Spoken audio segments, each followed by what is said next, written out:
இந்த நேரம் அறிவிப்புக்கு பிற்பாடு தேவனுடைய வார்த்தை வரப்போகிறது. தேவனுடைய வார்த்தை ஒவ்வொரு மேலும் அப்படியே வந்து பலிக்க போகிறது. அந்த வார்த்தை மாம்சமானதுனால தான் இன்றைக்கு இயேசுவை நாம் கொண்டாடி கொண்டிருக்கிறோம். அல்லேலூயா. இன்றைக்கும் உங்கள் செவிகளை தொடப்போகிற அந்த தேவனுடைய வார்த்தை அதை தாண்டி இதையும் சென்று வாழ்க்கையில் ஒரு மாபெரும் மாற்றத்தை, இதுவரைக்கும் இல்லாத ஒரு அதிசயமான, உங்கள் எதிர்பார்ப்பை மிஞ்சிய அற்புதமான ஒரு மாற்றத்தை உங்களுக்குள்ள அது நிகழ்த்த போகிறது. அல்லேலூயா. விசுவாசத்தோடு கூட காத்திருங்க.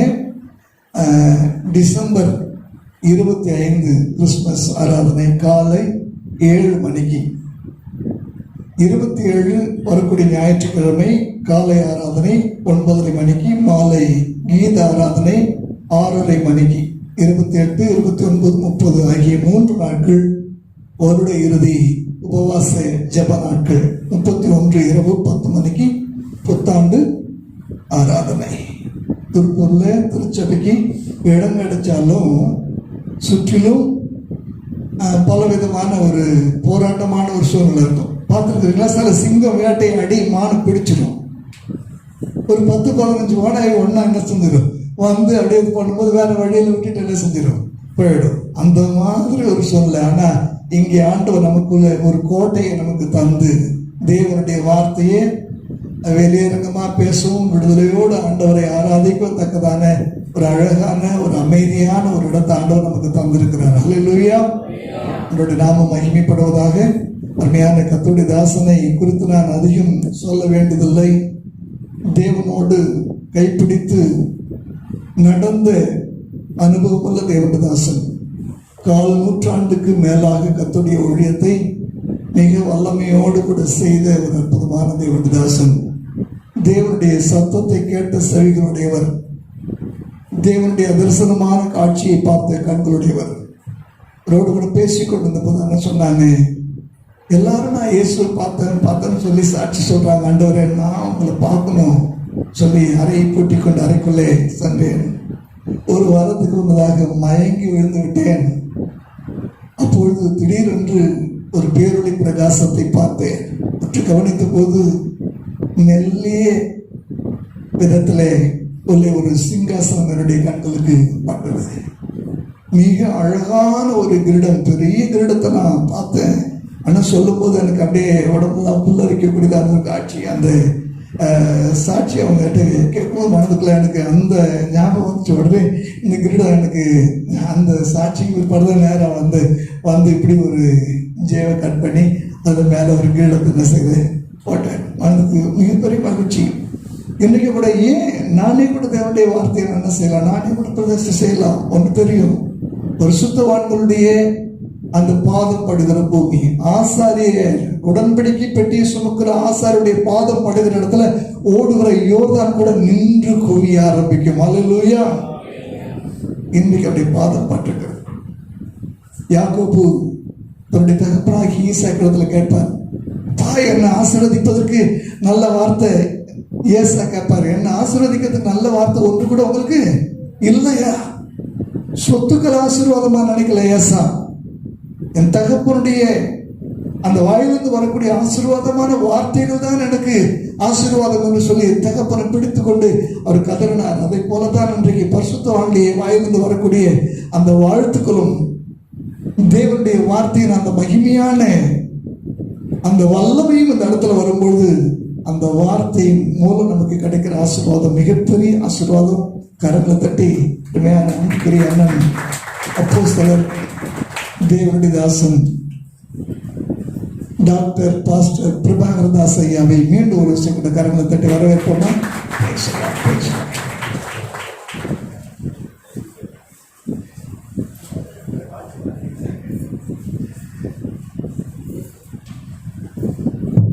ஜெபிப்போம். நல்ல தெய்வமே துதிக்கிறோம், ஸ்தோத்திரிக்கிறோம். தேவரே, வாய் என்னதா இருக்கட்டும், வார்த்தை கூடியதா இருக்கட்டும். நீ பேசுங்கப்பா, உடைய நாம மகிமைப்படட்டும். இந்த வல்லமுள்ள வார்த்தைகளை நீங்க தாங்க, திரும்ப செய்யுங்க, உதவி செய்யுங்க, பேசுங்க. வந்திருக்கிற ஜனங்கள் அவளோடு எதிர்பார்க்கிற உம்முடைய வார்த்தை இயேசு எப்படிப்பட்டவரோ என்று பார்த்த சகேயு மரத்தில் ஏறி அமர்ந்து பார்த்திருந்த பொழுது, நீ பார்க்கத்தானே வந்து நான் உன் வீட்டுல தங்குறேன்னு சொன்னீங்களாப்பா, அதே போல கேட்க வந்திருக்கிற உங்க பிள்ளைங்க வீட்டுல தங்குங்க, உங்க பிள்ளைங்க காதுல நீங்க பேசுங்க, வார்த்தையின் வடிவாய் பேசுங்க, ஆவியானவர் கிரியை செய்யுங்க. துதிகன மகிமை உமக்கு இயேசுவின் மகத்துவ நாமத்தில் பிதாவே, ஆமென். Praise the Lord. வந்திருக்கிற யாவருக்கும் ஸ்தோத்திரம். கர்த்தர் ஆசீர்வதிப்பார். தெரிஞ்ச உள்ளங்கள் தெரியாத உள்ளங்கள் எல்லாம் நிறைய வந்திருக்காங்க. கர்த்தர் நம்மளை ஆசீர்வதிப்பாராக. நான் ஒரு அதிக பிரசங்கியம் அல்ல, ஒரு நல்ல பிரசங்கியம் அல்ல. முதல்ல அதிக பிரசங்கி அல்ல, நீங்கள் எதிர்பார்க்கிற அளவுக்கு நல்ல பிரசங்கியம் அல்ல. வாய் என்னதான், வார்த்தை தேவன். வாய் என்னதான், நீங்க வாயை தான் பாக்குறீங்க, காதுல வார்த்தை கேளுங்க, அது தேவனுடைய. வாயை பார்த்துட்டு இருக்காருங்க, வார்த்தையை பார்த்துட்டு இருக்காரு, அது பேசுவோம் உங்களோட. அம்மாவா இல்லையா? சின்ன சாட்சி சொல்லிட்டு தேவனுடைய வார்த்தைக்குள்ள போறேன். முதல்ல சாட்சி என்னன்னு கேட்டா, என்னை ஆண்டவர் ஊழியத்துக்கு அழைச்ச போது நான் 7 தடவை என்னை அழைச்சார். 7 தடவை என்னை அழைக்கும் போதெல்லாம் நான், ஆண்டவரே நான் பிசிக்கல் ஒர்க் பண்றேன், பைனான்சியல் கொடுக்குறேன், காசு கொடுக்குறேன், காசு நிறைய இருக்கிட்ட, காசு கொடுக்குறேன், உழைப்பு கொடுக்குறேன், சரீர உழைப்பு, சுண்ணா படிக்கணுமா, வால் பாஸ் பண்ணணுமா, இந்த மீட்டிங் என்னென்ன பண்ணணுமா எல்லாமே நான் செய்யறேன். நான் ஊழியத்துக்கு மட்டும் என்னை அழைக்காதீங்க அப்படின்னு சொன்னேன். ஏன் சொன்னேன்னா, நான் தென்னிந்திய திருச்சபையினுடைய பாரம்பரியத்தில் வளர்க்கப்பட்டதுனால இந்த பெந்தைகோசக்காரங்க, இந்த மாதிரி ஜிப்பை போட்டவங்க, இந்த அங்கி போட்டவங்க, இவங்க எல்லாமே எனக்கு பிடிக்காது. பாஸ்டர் பார்த்து நிறைய கேள்வியெல்லாம் கேட்பேன். அவங்களுக்கு பதிலே சொல்ல தெரியாது, கர்த்தர் ஸ்தோத்திரம். அதனால எனக்கு வந்து பாஸ்டர்ல புரியாது. நம்ம சும்மா பைத்து குழப்பம் வந்துட்டாங்க, வேலையெல்லாம் வந்துட்டாங்க, வேற வேலை இல்லைன்னு வேண்டாம், ஆண்டவருடைய வேலை செய்யறேன்னு மாட்டாங்கன்னு சொல்லி அந்த ஊழியக்காரங்க மேல எனக்கு மரியாதையே கிடையாது. அதனால எனக்கு ஊழியம் வேணாம் ஆண்டவர் சொல்லி 7 தடவை அந்த காலிங்க நான் நிராகரிச்சேன். 7வது தடவை என்ன பர்ஃபெக்டா பேசினார். உனக்காக நான் யாவையும் செய்து முடிப்பேன்னு சொல்லி ஒரு வார்த்தை நான் கண்ண மூடி இருந்த ஒரு கிரீன் லெட்டர்ல டியூப்லைட் மாதிரி எழுதி பிளாஸ்டா மறந்து மறுபடியும் கண்ண முடிச்சு பார்த்தேன். கண்ண முடிச்சு பார்க்கும் போது அந்த வார்த்தை இருந்தது, மறந்து போச்சு. அப்பதான் எனக்கு ஒரு பயம் வந்து, சார் என்னடா வார்த்தை நம்ம எங்காவது போர்டுல படிக்கிறோம், ஆனா அந்த வார்த்தையை நான் படிக்கல. கர்த்தர் எனக்காக யாவை செய்து முடிப்பார், கர்த்தாவே உடைய கிருபை என்று பொழுது உடைய கரத்தின் கிரியைகளை நெகிழ விடாதிருக்கிறார். அந்த வார்த்தையில ஒரு ஆஃப்லைன், கர்த்தர் எனக்காக யாவை செய்து முடிப்பார் அப்படிங்கிற ஒரு வார்த்தை எனக்கு வந்ததுல நான் பயந்து போய் சரின்னு ஊழியத்துக்கு ஒப்பு கொடுத்துட்டேன். ஆனா ஊழியம் எப்படி செய்யறது என்னன்னா எனக்கு தெரியாது. இப்ப சொன்னாங்களே பாஸ்டர், ரெவரண்ட், பிஷப் எல்லாம், அந்த பிஷப் எல்லாம் சும்மா உலகத்துக்காக பட்டம் கர்த்தர் கொடுத்தார். நான் படிக்காதவன் அப்படின்னு இருக்கக்கூடாதுன்னு சொல்லி நான் ஓல்டு SSLC ஃபெயில். ஆனாலும் கர்த்தர் ஸ்தோத்திரம், நான் வாங்கணும், பட்டம் வாங்கணும், பைபிளை படிக்கணும்னு சொல்லி நான் படிச்சு, தியரியை படிச்சு எழுதி, தீசிஸ் எழுதி, PhD முடிச்சு, மாஸ்டர் ஒரு பிஷப் அப்படிங்கிற ரேங்கும் எனக்கு கொடுத்து வச்சிருக்காங்க. இதெல்லாம் அந்த உலகத்தோட போயிடும், அங்க போகதான் செல்லாது. அதெல்லாம் அங்கே போய் சர்டிஃபிகேட் காண முடியாது. அப்புறம் ஊழியத்துக்கு வந்ததுக்கு அப்புறம் எனக்கு எப்படி ஊழி செய்யறதுன்னு தெரியாது. நான் ஆண்டு ஜாப் பண்ணேன், ஆண்டவரே நான் ஊழி செய்யறேன், ஆனா வாடகை கொடுக்குறதுக்கு எனக்கு காசு தெரியாது. வாடகை இல்லாம எனக்கு கொடுத்தீங்கன்னா நான் செய்யறேன்னு சொல்லி 4 இடத்துல சர்ச் நடந்தேன். காலையில் 6 மணில இருந்து இரவு 8 மணி வரைக்கும் சர்ச் நடந்தேன். முதல்ல ஆராதனை கேட்டா இந்த வளையங்காட்டு வெங்கடேஸ்வரா நகர்ல ஒரு வீடு, 10க்கு 10 ரூம், அதெல்லாம் 20 பேர் தான் உள்ள உட்காந்து, அந்த இடம் வாடகை இல்லாம அப்படியே கொடுத்தாங்க. 4 இடத்துலயும் வாடகை கிடையாது. 3 வருஷம் 4 இடத்துலயும் வாடகை இல்லாம 3 வருஷம் ஊழி செஞ்சேன். 4 இடத்துல மலையப்பாளையம், சேவூர், சாப்பிட்டுப்பாளையம், இங்க கர்த்தர் ஸ்தோத்திரம், சாமுண்டிபுரம் கர்த்தர் ஸ்தோத்திரம், அங்க இந்த வளையக்காடு வெங்கடேஸ்வரா நகர், அங்கேயும் ஊழி செஞ்சேன். அங்க தாமஸ் ஐயா இந்த வீதியில இருக்காரு, ஆனா அந்த வீதியில கர்த்தர் ஸ்தோத்திரம். அவர் போய் சொன்னா, ஐயா எனக்கு ஊழி செய்யறேன், பரவாயில்ல தாராளமா செய்யுங்கன்னு சொன்னேன். ஆனா உங்க ஆத்துமாக்களை நான் எடுக்க மாட்டேன்னு சொல்லி இன்னைக்கும் நான் கடல்ல தான் மீன் பிடிப்பேன் ஒழிய தொட்டியிலையோ குளத்திலேயோ உங்க வீட்லயோ வந்து மீன் பிடிக்க மாட்டேன் அப்படின்னு அன்னைக்கே நான் ப்ராமிஸ் பண்ண வந்தேன். 4 இடத்துல எனக்கு வாடகை இல்லாம கொடுத்தாங்க. ஆத்துமாக்கள் கம்மி தான். அப்புறம் ஜெபிச்சேன், ஆண்டவரே கொஞ்சம் காசு கிடைச்சிருச்சு, நான் வாடகையோட நடத்தணும்னு சொல்லி இப்ப 4 இடத்துல சர்ச்சை நடத்துறேன். மடத்துக்குளம், கேவிஆர் நகர். அந்த கேவிஆர் நகர் தான் உங்க பாஷை கொடுத்தலாம்னு நினைச்சேன். கேவிஆர் நகர் சர்ச்சை வச்சுக்கப்பா, ஒரு 40 பேர் இருக்காங்க, 40 பேரோட சர்ச்சை நடத்துன்னு சொல்லி விட்டுறலாம்னு நினைச்சேன். நான் கருத்து சொல்றேன்.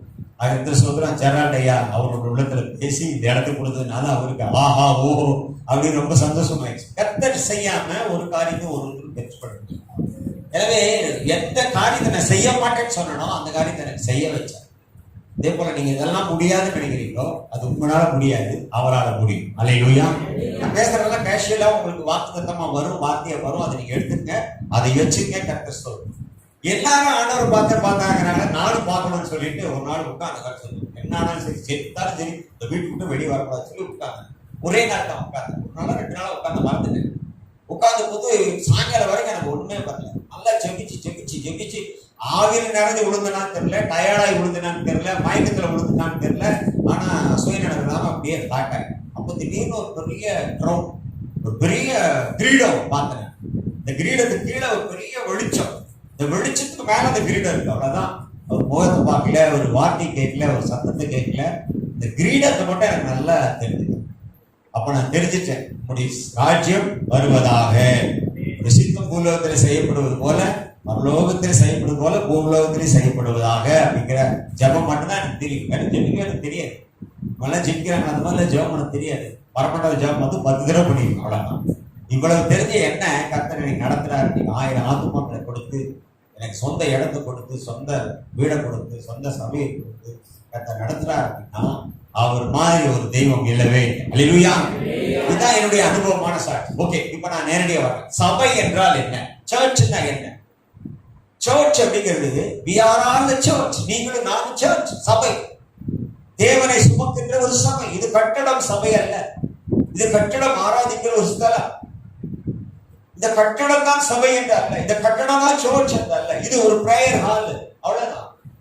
ஆனால் தேவன் எங்கே வாசம் பண்ண ஆசையா இருக்கிறார் என்றால் உங்கள் உள்ளத்திலே வாசம் பண்ண அவர் ஆசையா இருக்கிறார். உங்கள் இருதயத்திலே வாசம் பண்ண அவர் ஆசையா இருக்கிறார். அல்லேலூயா. எபிரேயர் 3ஆம் அதிகாரம் 6ஆம் வசனத்தை நீங்க வாசிங்கன்னா 300ஆம் பக்கத்துல கிறிஸ்துவும் அவருடைய வீட்டுக்கு மேற்பட்டவரான குமாரனாக உண்மையுள்ளவராய் இருக்கிறார்.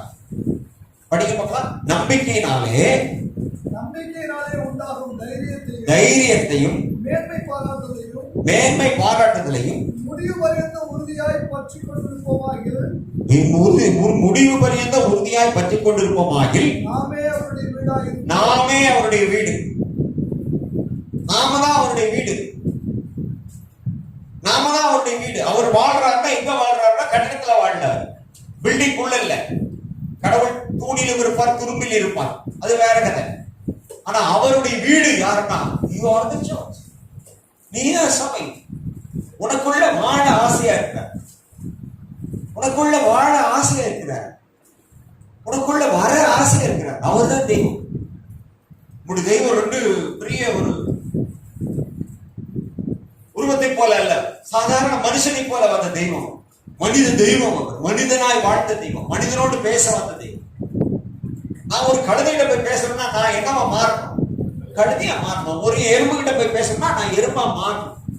ஒரு சிலந்தி பூச்சிகிட்ட பேசணும்னா நான் ஒரு சிலந்தி பூச்சியா மாறி போய் பேசினா அது புரியும். அதே போலதான் வானத்தையும் பூமியும் மண்ட சராசரங்களையும் மனிதர்களையும் உலகத்தையும் படைத்த தெய்வம் மனிதனாய் வந்து மனிதனாய் வாழ்ந்து மனிதனோடு பேசி மனிதனோடு வாழ ஆசைப்படுகிறார். மனிதனுக்காக மரித்தார், மனிதனுக்காக உயிர்த்தார், மனிதனுக்கோடு கூட வாழ்கிறார். ஆவியார் வார்த்தையாய் அவர் வார்த்தையின் வடிவாக கொடுக்க இருக்கிறார்.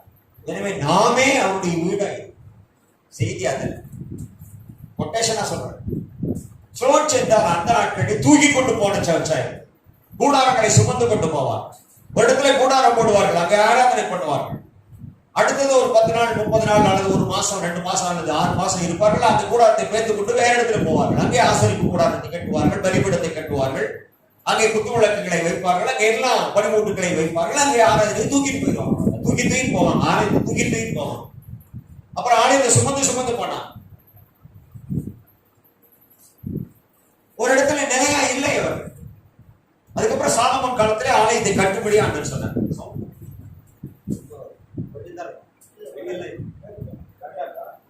பின்னாடி கேக்குதுங்களா?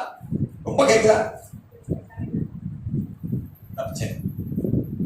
அதுபடிதான் அதான் சர்ச். அது சாலமோன் காலத்திலே ஆலயத்தை கட்டும்படி தாவீது எல்லாத்தையும் ரெடி பண்ணி வச்சான். ஆண்டவர் சொன்னார், தாவீதே நீ எனக்கு சர்ச் கட்டாத, நான் உனக்கு வீடு தரேன். 1 சாமுவேல் 7 எனக்கு நீ வீடு கட்டாத, உன் கை ரத்தக்கரை படிச்ச கை, நீ கட்டாத, உன் பிறப்பு உன்னுடைய மகன் சாலமோனை வச்சு ஆலயத்தை கட்டலாம். நீ எல்லாம் சேர்த்து வை, எல்லாம் தங்கம் வெள்ளி கட்ட எல்லாத்தையும் சேர்த்து வைத்தார். சாலமோன் ஆலயத்தை கட்ட சாலமோன் நாட்களே ஆலயம் கட்டப்பட்டது. சாலமோன் நாட்களே ஆலயத்தை கட்டப்பட்டது, பின் நாட்களிலே ஆலயம் இடிக்கப்பட்டது. எருசலேமிலே போய் பார்த்து ஆலயம் கட்டி இருந்ததெல்லாம் இடிக்கப்பட்டார்கள். சந்துகளில் இருந்த தங்கத்தை எல்லாம் உருக்கி எடுத்து கொண்டு போய்விட்டார், திருடி கொண்டு போய்விட்டார், களவாடி கொண்டு போய்விட்டார். களவாடி பைய வாழ்ற ஊர்ல நம்ம ஆலயத்தே திருடிட்டு போயிட்டார். ஆலயத்தை கட்டுவதற்கு தங்கத்தை ஊத்தி கல்களை வைத்திருந்தார்கள், அதையும் உருக்கி எடுத்து போய்விட்டார். கழுத்துல காலில் போட்டு எடுத்து போகாம இருப்பானா? இதுதான் ஆலயமாயிருக்கு. தேவன் பின்னாடி ஏசாயா நாட்களிலே ஒரு காரியத்தை சொன்னார். ஏசாயா 46, 4, 6, 7 இந்த வசனங்கள் எல்லாம் வாசிங்க. கர்த்தர் சொல்றோம், என்னுடைய ஆசரிப்பு கூடாரம் எப்படி இருக்கணும், என்னுடைய ஆசரிப்பு கூடாரத்தில் என்ன இருக்கணும், என்னுடைய நாமம் எப்படிப்பட்டது எல்லாம் அங்க சொல்லிட்டு வர. சில வசனங்களை மட்டும் நான் உங்களுக்காக வாசிக்கிறேன். சொல்றோம், என்னுடைய நாள் ஓய்வு நாள். 10 கட்டளை ஒரு நாள் இருக்கும். 6 நாள் நீ வேலை செய், உன் இஷ்டமானதெல்லாம் செய். ஒரு நாள் என்னுடைய நாள். என்னுடைய நாள் நீ உன் இஷ்டமா செய்யாத. உன் கண்ணு போன போக்கு காலு போன போக்குல போகாத. உனக்கு இஷ்டமானதை செய்யாத. அது பரிசுத்தமான நாள் என்று எண்ணுவாயானால் பூமியில உன்னை ஆசீர்வதிப்பார். ஏசாயா 58:13 அங்கே எழுதியிருக்கிறார். ஏசாயா 56 எழுதியிருக்கிறார். 7ஆம் வசனம், நான் என் பரிசுத்த பர்வதத்தை கொண்டு வந்து என் ஜப வீட்டிலே அவர்களை மகிழ பெற்றுவேன். என்னுடைய வீடு சகல ஜனங்களுக்கும் ஜப வீடு எனப்படும். சகல ஜனங்களுக்கும் அது ஜப வீடு. சகல ஜனங்களும் வாழ்கிற ஒரு ஜப வீடு. சகல ஜனங்களும் வரக்கூடிய இடம் ஜப வீடு. அங்க 38 வருஷம் வியாதிக்காரன் அங்க இருந்தாலும் அங்க சுகமாவார். ஒரு சில காரியத்தை மட்டும் நான் சொல்லிக் கொள்ளுது. 18 வருஷமாய் கூனியாக இருந்த ஒரு மனுஷி அந்த ஆலயத்தில் இருந்தார். அந்த நாளிலே இயேசு அங்க போனார். வேதத்தை சூழலை எடுத்து வாசித்தார். வாசித்த பிற்பாடு அந்த அம்மா மேல நிமிர்ந்து பார்க்க முடியாம கூனாவே வந்தது. கூனியாவே வந்தது, நிமிர்ந்து பார்க்க முடியாத அளவுக்கு. அப்புறம் எங்க கையை உயர்த்தி ஆராதிக்கிறது? அப்படிப்பட்ட ஒரு தாய் அங்க வந்தார். இயேசு அங்க வந்திருந்தார். எத்தனையோ பிரீச்சர் வந்திருப்பாங்க, எத்தனையோ பிரசங்கியார் வந்திருப்பாங்க, எத்தனையோ ப்ராஃபட் தீர்க்கதரிசி வந்திருப்பாங்க. இயேசு நாளில் வந்தார். அவளை பார்த்தார். கூனியா இருக்கிறாளே என்று அவள் மேல் கைகளை வைத்து அவளை சுகமாக்கி. எல்லாருக்கும் கோபம் வந்துருச்சு. நீங்க இதெல்லாம் பண்ணக்கூடாது சார். ஏன் சார் இதெல்லாம் நீங்க பண்றீங்க? நீங்க ஓய்வு நாள், ஓய்வு நாள்ல பிரசவம் மட்டும் பண்ணிட்டு போங்க, புத்தகத்தை வாசிட்டு போங்க, சாட்சி வேணா சொல்லிக்கீங்க. ஆனா சுகமெல்லாம் ஆக்கக்கூடாது. ஓய்வு நாள்ல அதெல்லாம் செய்யக்கூடாது. நீங்க ஏன் செய்யறீங்க? ஆண்டவர் ஒரு கழுத்தை தண்ணிக்குள்ள ஒழிச்சு தூக்கிட மாட்டியா? அது மாதிரி கீழே கிடக்குது பாவம். நிமிர்ந்து பார்க்க முடியாம இருக்கு. தொட்டாய சுகமாயிடுச்சு. நான் என்ன பண்ணுது? கர்த்தர் சொல்றோம். அவர் அவ்வளவுதான் சொன்னார். நான் தொட்டாய சுகமாயிடுச்சு, அவ்வளவுதான். அவள் தேவனை மேம்படுத்தினார். ஆனா அதுல ஒரு பெரிய ரகசியம். 18 வருஷமா வந்துட்டே இருக்க பாருங்க கூனியா. எனக்கு அப்படி கூட இருந்து நான் வீட்டு விட்டு வர மாட்டேன். உள்ளே இருந்து ஒரு சின்ன பிரச்சனைன்னா அந்த சர்ச்சுக்கு வரதில்லை. அந்த அம்மா வந்தாங்க, கண்டினியூவா வந்தாங்க. 18 வருஷம் கூணா இருந்தாலும் வந்தாங்க சர்ச்சு. தாண்டல் சுகமாங்க, சுகமா. இதெல்லாம் கொட்டேஷனா சொல்லி அங்கே சுகம் நடந்தது. வீதியில போனார், வஸ்திரத்தின் ஓரத்தை தொட்டால் சுகமானார். 38 வருஷம் வியாதிஸ்தர்கள் சுகமாக வேண்டும் என்று விரும்புகிறாய். விருப்பம் இருந்தா போதும். நீங்க வந்திருக்கிறீங்க, இயேசு யாருன்னு தெரிஞ்சுக்கணும், அவரோட வாழணும், அவரை போல வாழணும், விருப்பம் இருந்தா போதும். நீங்க அதுக்காக வேற ஒண்ணும் பெருசா ஒண்ணும் சாதிக்க வேண்டியதில்லை, பெருசா நீங்க கொடுக்க வேண்டியது. இயேசு என் தெய்வம் என்று ஏற்றுக்கொண்டார். இயேசு என் ரட்சகர், இயேசுவை நான் நம்புறேன், இயேசுவை ஏற்றுக்கொள்றேன். அதுக்கு வரும்போது சில சொல்லுவாங்க, ஆண்டவரை இயேசு பத்தி எங்களுக்கு தெரியாதையா, என்னையா செய்யறதுன்னு கேட்பாங்க. உனக்கு ஒன்றும் தெரியாதுன்னு எனக்கு தெரியும். ஆனா உனக்கு எல்லாம் செய்யணும்னு அவருக்கு தெரியும். அவர் செய்வார். நீ வந்து உட்காந்து கம்முன்னு உட்காந்து காதுல கேட்டு போயிட்டே இரு. அவ்வளவுதான். ஆண்டவர் உன்னை மாற்றுவார், மறுரூபம் மாற்றுவார், உன்னை உயர்த்துவார், மகிழப்படுவார். ஆலயத்துக்கு வந்தா என்ன நடக்கும்? மகிழ்ச்சி வரும். அவர் சகல ஜனங்களையும் மகிழப்படுவார். முதலாவது மகிழப்படுவார். எத்தனை பாயிண்ட் வருது நான் குறிச்சிட்டெல்லாம் வரல, நீங்க எடுத்துங்க இந்த பாயிண்ட். அவர் மகிமைப்படுவார், அவர் மகிமைப்படுவார், அவர் மகிழப்படுவார். அவருடைய நாமம் மகிமைப்படும். இந்த இடத்துல ஒரு சர்ச் நடக்குதுன்னா ஒரு மகிமை. அந்த குடும்பத்தை, இந்த இடத்தை வாடகை கொடுத்த ஒரு குடும்பத்துக்கு ஒரு மகிமை. அவங்க குடும்பத்தின் சந்ததிக்கு ஒரு ஆசீர்வாதம், ஒரு உயர்வு, ஒரு வேலை. ஒரு ஊழியக்காரன், ஒரு தீர்க்கதரிசிக்கு ஒரு சொம்பு தண்ணி கொடுத்தா அதனுடைய பலனை அவன் அடையாமல் போவதில்லை என்று எழுதியிருக்கிறது. எனவே இந்த இவ்வளவு பெரிய இடத்தை நீங்கள் கொடுத்திருக்கிறீர்கள், அதன் பலனை நீங்கள் அடைவீர்கள். கர்த்தர் சொல்றேன். நான் கேட்ட பாருங்க, 4 இடத்துல வாடகை கொடுக்க மாட்டேன். யாராவது தருவாங்களா? வாடகை இல்லாம யாராவது தருவாங்களா? வந்தாங்க. நான் எப்படி கேட்டா அப்படி செஞ்சேன். அதுக்கப்புறம் வாடகை கொடுக்குறேன் ஆண்டவரே கேட்டேன். அதுக்கப்புறம் வாடகை கொடுக்க செஞ்சேன். அதுக்கப்புறம் சொந்த இடம் வேண்டாம் ஆண்டவரே கேட்டேன். சொந்த இடம் நானா கேட்கல. சேலத்துல இருந்து ஐஜிஎல் சாமியார் ஸ்டீவன் அவர் சொன்னாங்க, நல்லா ஊழிய செய்யற கேள்விப்பட்ட உங்களுக்கு சர்ச்சு கட்டி தரேன். இடமே இல்லை, சர்ச்சுக்கு போய் கட்டு. அப்ப அந்த வாசகன் கிரிவன் சொன்னார், எல்லாருக்கும் அப்ளிகேஷன் எழுதி கொடுத்து ஜெனரல் செக்ரட்டரியா இருக்குன்னா எல்லாத்துக்கும் அப்ளிகேஷன் எழுதி. அவர் நடந்து வருவார், அண்ணா நீங்க ஒரு அப்ளிகேஷன் எழுதுங்க. நான் சொன்னேன் இடமே இல்லை, எத்தனை அடி நீளம் எத்தனை அடி அகலாம் எழுதணும் இல்ல ஃபார்ம்ல, எப்படி எழுதுறது, நான் பொய் எழுத முடியுமாண்ணே? சும்மா அதெல்லாம் எழுத வேண்டாம், எனக்கு ஒரு ஆலயத்தை கட்டி கொடுங்கன்னு மட்டும் ஒண்ணு எழுதுகிட்டேன். ஐயோ பொய் எழுத சொல்றானே, பொய் பேசவும் மாட்டேன், பொய்யா எது காரியமும் செய்ய மாட்டேன். அதுக்கு முன்னாடி நிறைய மெய்யெல்லாம் பிது பிதுன்னு முடிக்கிற அளவுக்கு பொய் பேசுது. ஆனா இயேசு உள்ள வந்ததுக்கு அப்புறம் பொய் பேசுனா பயம் வந்துருச்சு. ஏன்னா பயம் எடுத்துக்குது. பொய் பேசுகிற வாயை கர்த்தர் அடைப்பார், பொய் பேசுகிற நாவு கர்த்தருக்கு அருவருப்பு என்று எழுது, பொய் நாவு கர்த்தருக்கு விரோதமான பகை என்று எழுதியிருக்கிறது. எல்லாம் படிச்சுட்டு எப்படி பொய் பேசு, அதனால பொய் பேசுவது. பொய் எப்படி எழுதுது? மறுபடியும் 2வது ரவுண்ட் அவர் வந்தார். விசுவாசத்தோடு நீங்க எழுதுங்க. நான் விசுவாசம் இருக்கான்னு கேட்டார். விசுவாசம் இருக்கு எழுதுங்க. அனுப்புனர் பெருனர் போட்டு மொட்டையா ஒன்று ஈழாங்கலாம் போடாம எனக்கு ஒரு இடம் இருக்கிறது, அந்த இடத்தில் எனக்கு காலை தொட்டி தாழ்ந்த பணிவன்புடன் வேண்டிக் கொடுக்கிறேன், நன்றி, இப்படிக்கு உங்கள் உண்மையுள்ள பாஸ்டர் பிரபாகரதாஸ் எழுதி கையெழுத்து போட்டு டேட்டு போட்டேன். அப்ளிகேஷன் அங்க போச்சோ இல்லையோ தெரியல. ஒரு கவுண்டர் வந்தார். ஐயா உங்க இடத்த எனக்கு கொடுத்தீங்கன்னா நல்லா இருக்கும். அவருக்கு 3 சென்ட் இடம். அவர் சொன்னாரு, உங்க அம்மா 10 சென்ட் இடத்த விற்கணும்னு இருக்கிறாங்களே, அதை வாங்கிக்கலாம் இல்ல. அம்மா ஆனவரை சொல்லுவாங்க, அம்மாட்டு போய் யார் வாங்க? எங்க அம்மா ஆனவரை சொல்லுங்க, அதை போய் யார் வாங்குறது? முதல்ல காசு இருக்குது, இதாவது கொஞ்சம் இன்ஸ்டால்மெண்ட்ல 2 போட்டலாம் அப்படின்னு சொன்னேன். அவர் சொன்னாரு, இல்ல வாங்க என் கூட. சரி, எங்க அம்மா வீட்டுக்கு அவர் என்ன கூப்பிட்டு போறாரு, எங்க அம்மா வீட்டுக்கு, என்ன பெத்த தாய் வீட்டுக்கு அவர் என்ன கூப்பிட்டு போறாரு. அவர் கூட மஞ்சள் பயிர் கத்திரவை போடுறவங்க எல்லாம் அந்த நாட்டில் மஞ்சள் பயிர் 1982, 83, 93 எல்லாம் மஞ்சள் பயிர் தான் வச்சிருப்பாங்க. இன்னைக்கு எல்லாம் மஞ்சள் பயிர் வச்சே ஆகணுங்கிற மாதிரி கண்டிஷன் வந்து பயிர் இருந்தால் தான் பொருள் வாங்க அப்படிங்கிற கண்டிஷன்.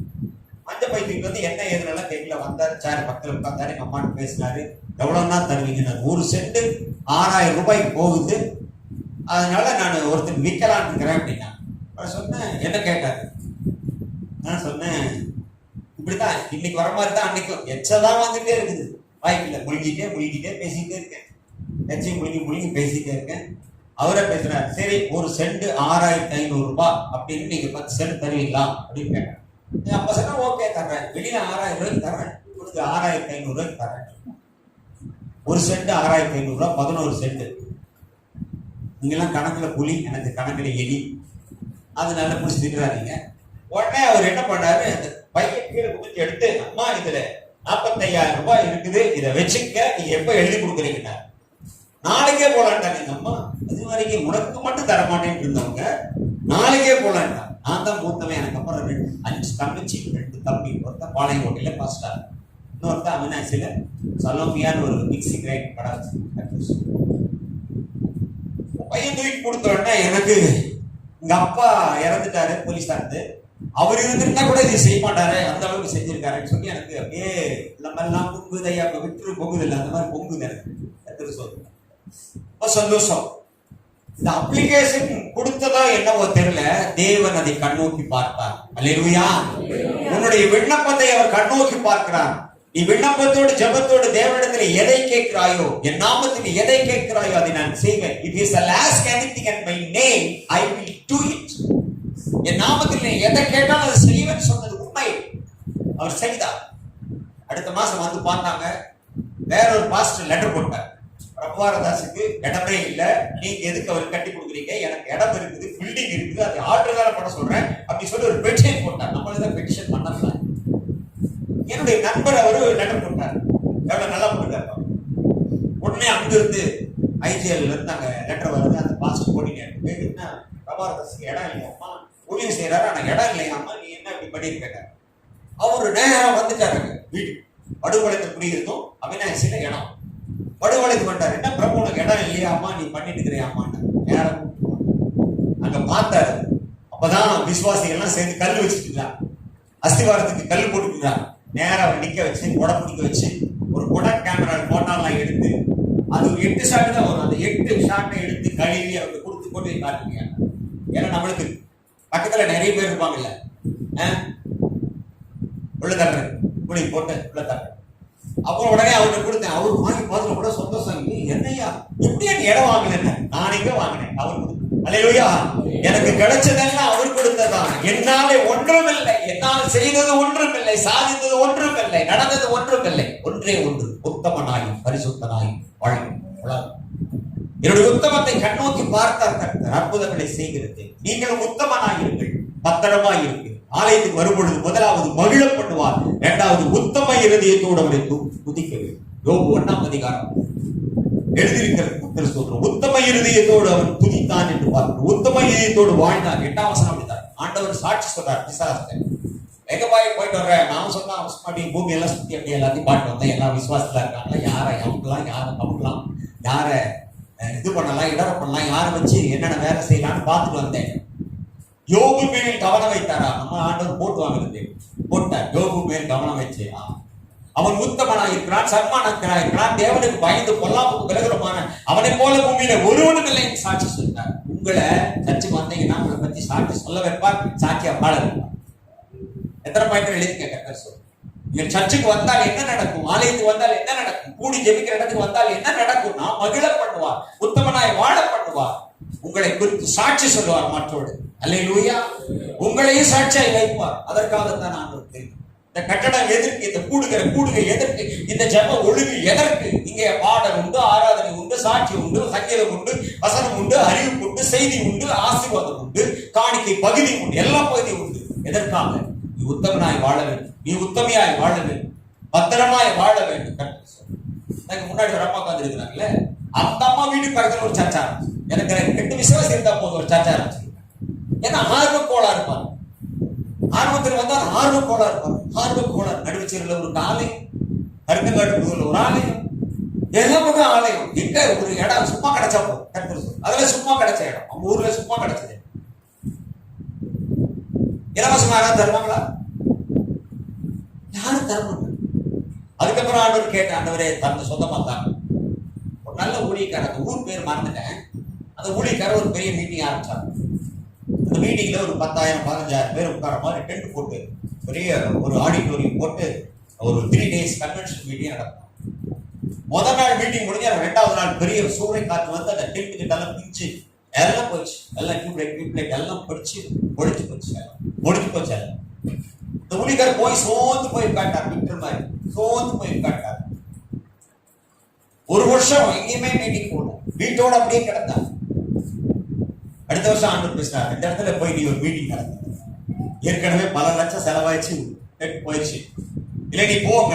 இப்ப போனா நான் பார்த்த பெரிய ஒரு ஆடிட்டோரியம், நல்லா கட்டிருக்கேன், 50,000 பேர் உட்கார மாதிரி ஒரு ஆடிட்டோரியம். இந்த ஆடிட்டோரியத்தில் ஒரு மீட்டிங் நடத்தும். இவருடனே ஆண்டவர் கீழ்படுத்தி எல்லாமே. இந்த ஊழியக்காரங்க ஒரு பெரிய வேலை தான், உள்ள பேசிட்டாங்கன்னு வச்சுக்க, எமன் பேச்சையும் கேட்கலாம். உள்ள ஆண்டவர் பேசிட்டாங்கன்னா பொண்டாட்டி பேச்சா, புருஷன் பேச்சா, மகன் பேச்சா, மகன் பேச்சா, ஸ்தாபன தலைவர் பேச்சா, யார் பேச்சும் கேட்க மாட்டாங்க. அப்படிப்பட்ட ஊழியக்காரங்க இருக்கிறாங்க, எப்படின்னு தெரியல. நான் அப்படிதான் கர்த்தர் சொல்ல உடனே செய்ய. அவரும் அதே மாதிரிதான். அந்த மனுஷன் போய் அந்த ஆடிட்டோரியத்தை வாடகை பேசி 3 நாள் பெரிய கன்வென்ஷன். ஜனங்க இவ்வளவு தூரத்துல யார் வருவாங்க அப்படின்னு எதிர்பார்ப்போடு இருந்தாங்க. ஆனா 50,000 பேருக்கு மேலாய் அங்க உட்கார்ந்தாங்க. அல்லேலூயா. ஒரு வருஷத்துக்கு முன்னாடி நடந்திருந்தா 10,000-15,000 தான் உட்கார்ந்து இருக்கும். ஒரு வருஷம் காத்திருந்து நடத்தினதுக்கு அப்புறம் கர்த்தர் சொல்றாங்க 15,000 பேர் 50,000 பேர் உட்காரத்தக்கதான ஒரு காரியத்தை. அல்லேலூயா.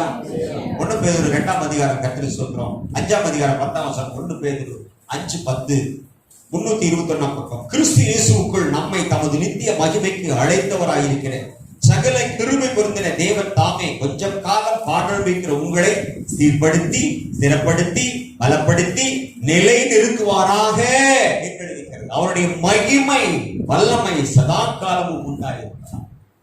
அவருக்கு மகிமை உண்டாயிருக்க கொஞ்ச காலம் பாடு அனுபவிக்கிற சகோதரனே, சகோதரி, உங்கள் வாழ்க்கையில் நீங்கள் பாடு அனுபவித்துக் கொண்டிருக்கலாம், துன்பத்தை அனுபவித்துக் கொண்டிருக்கலாம், கஷ்டத்தை அனுபவித்துக் கொண்டிருக்கலாம், வேதனைகளை அனுபவித்துக் கொண்டிருக்கலாம், கிறிஸ்துவனாய் இருக்கலாம் அல்லது கிறிஸ்துவை நம்பாதவனாய் இருக்கலாம். உன்னுடைய வாழ்க்கையில வருகிற பாடுகள் கொஞ்ச காலம், உன்னுடைய உபத்திரவம் கொஞ்ச காலம், நீ படுகிற உபத்திரவம், நிந்தை, அவமானம் கொஞ்ச காலம்.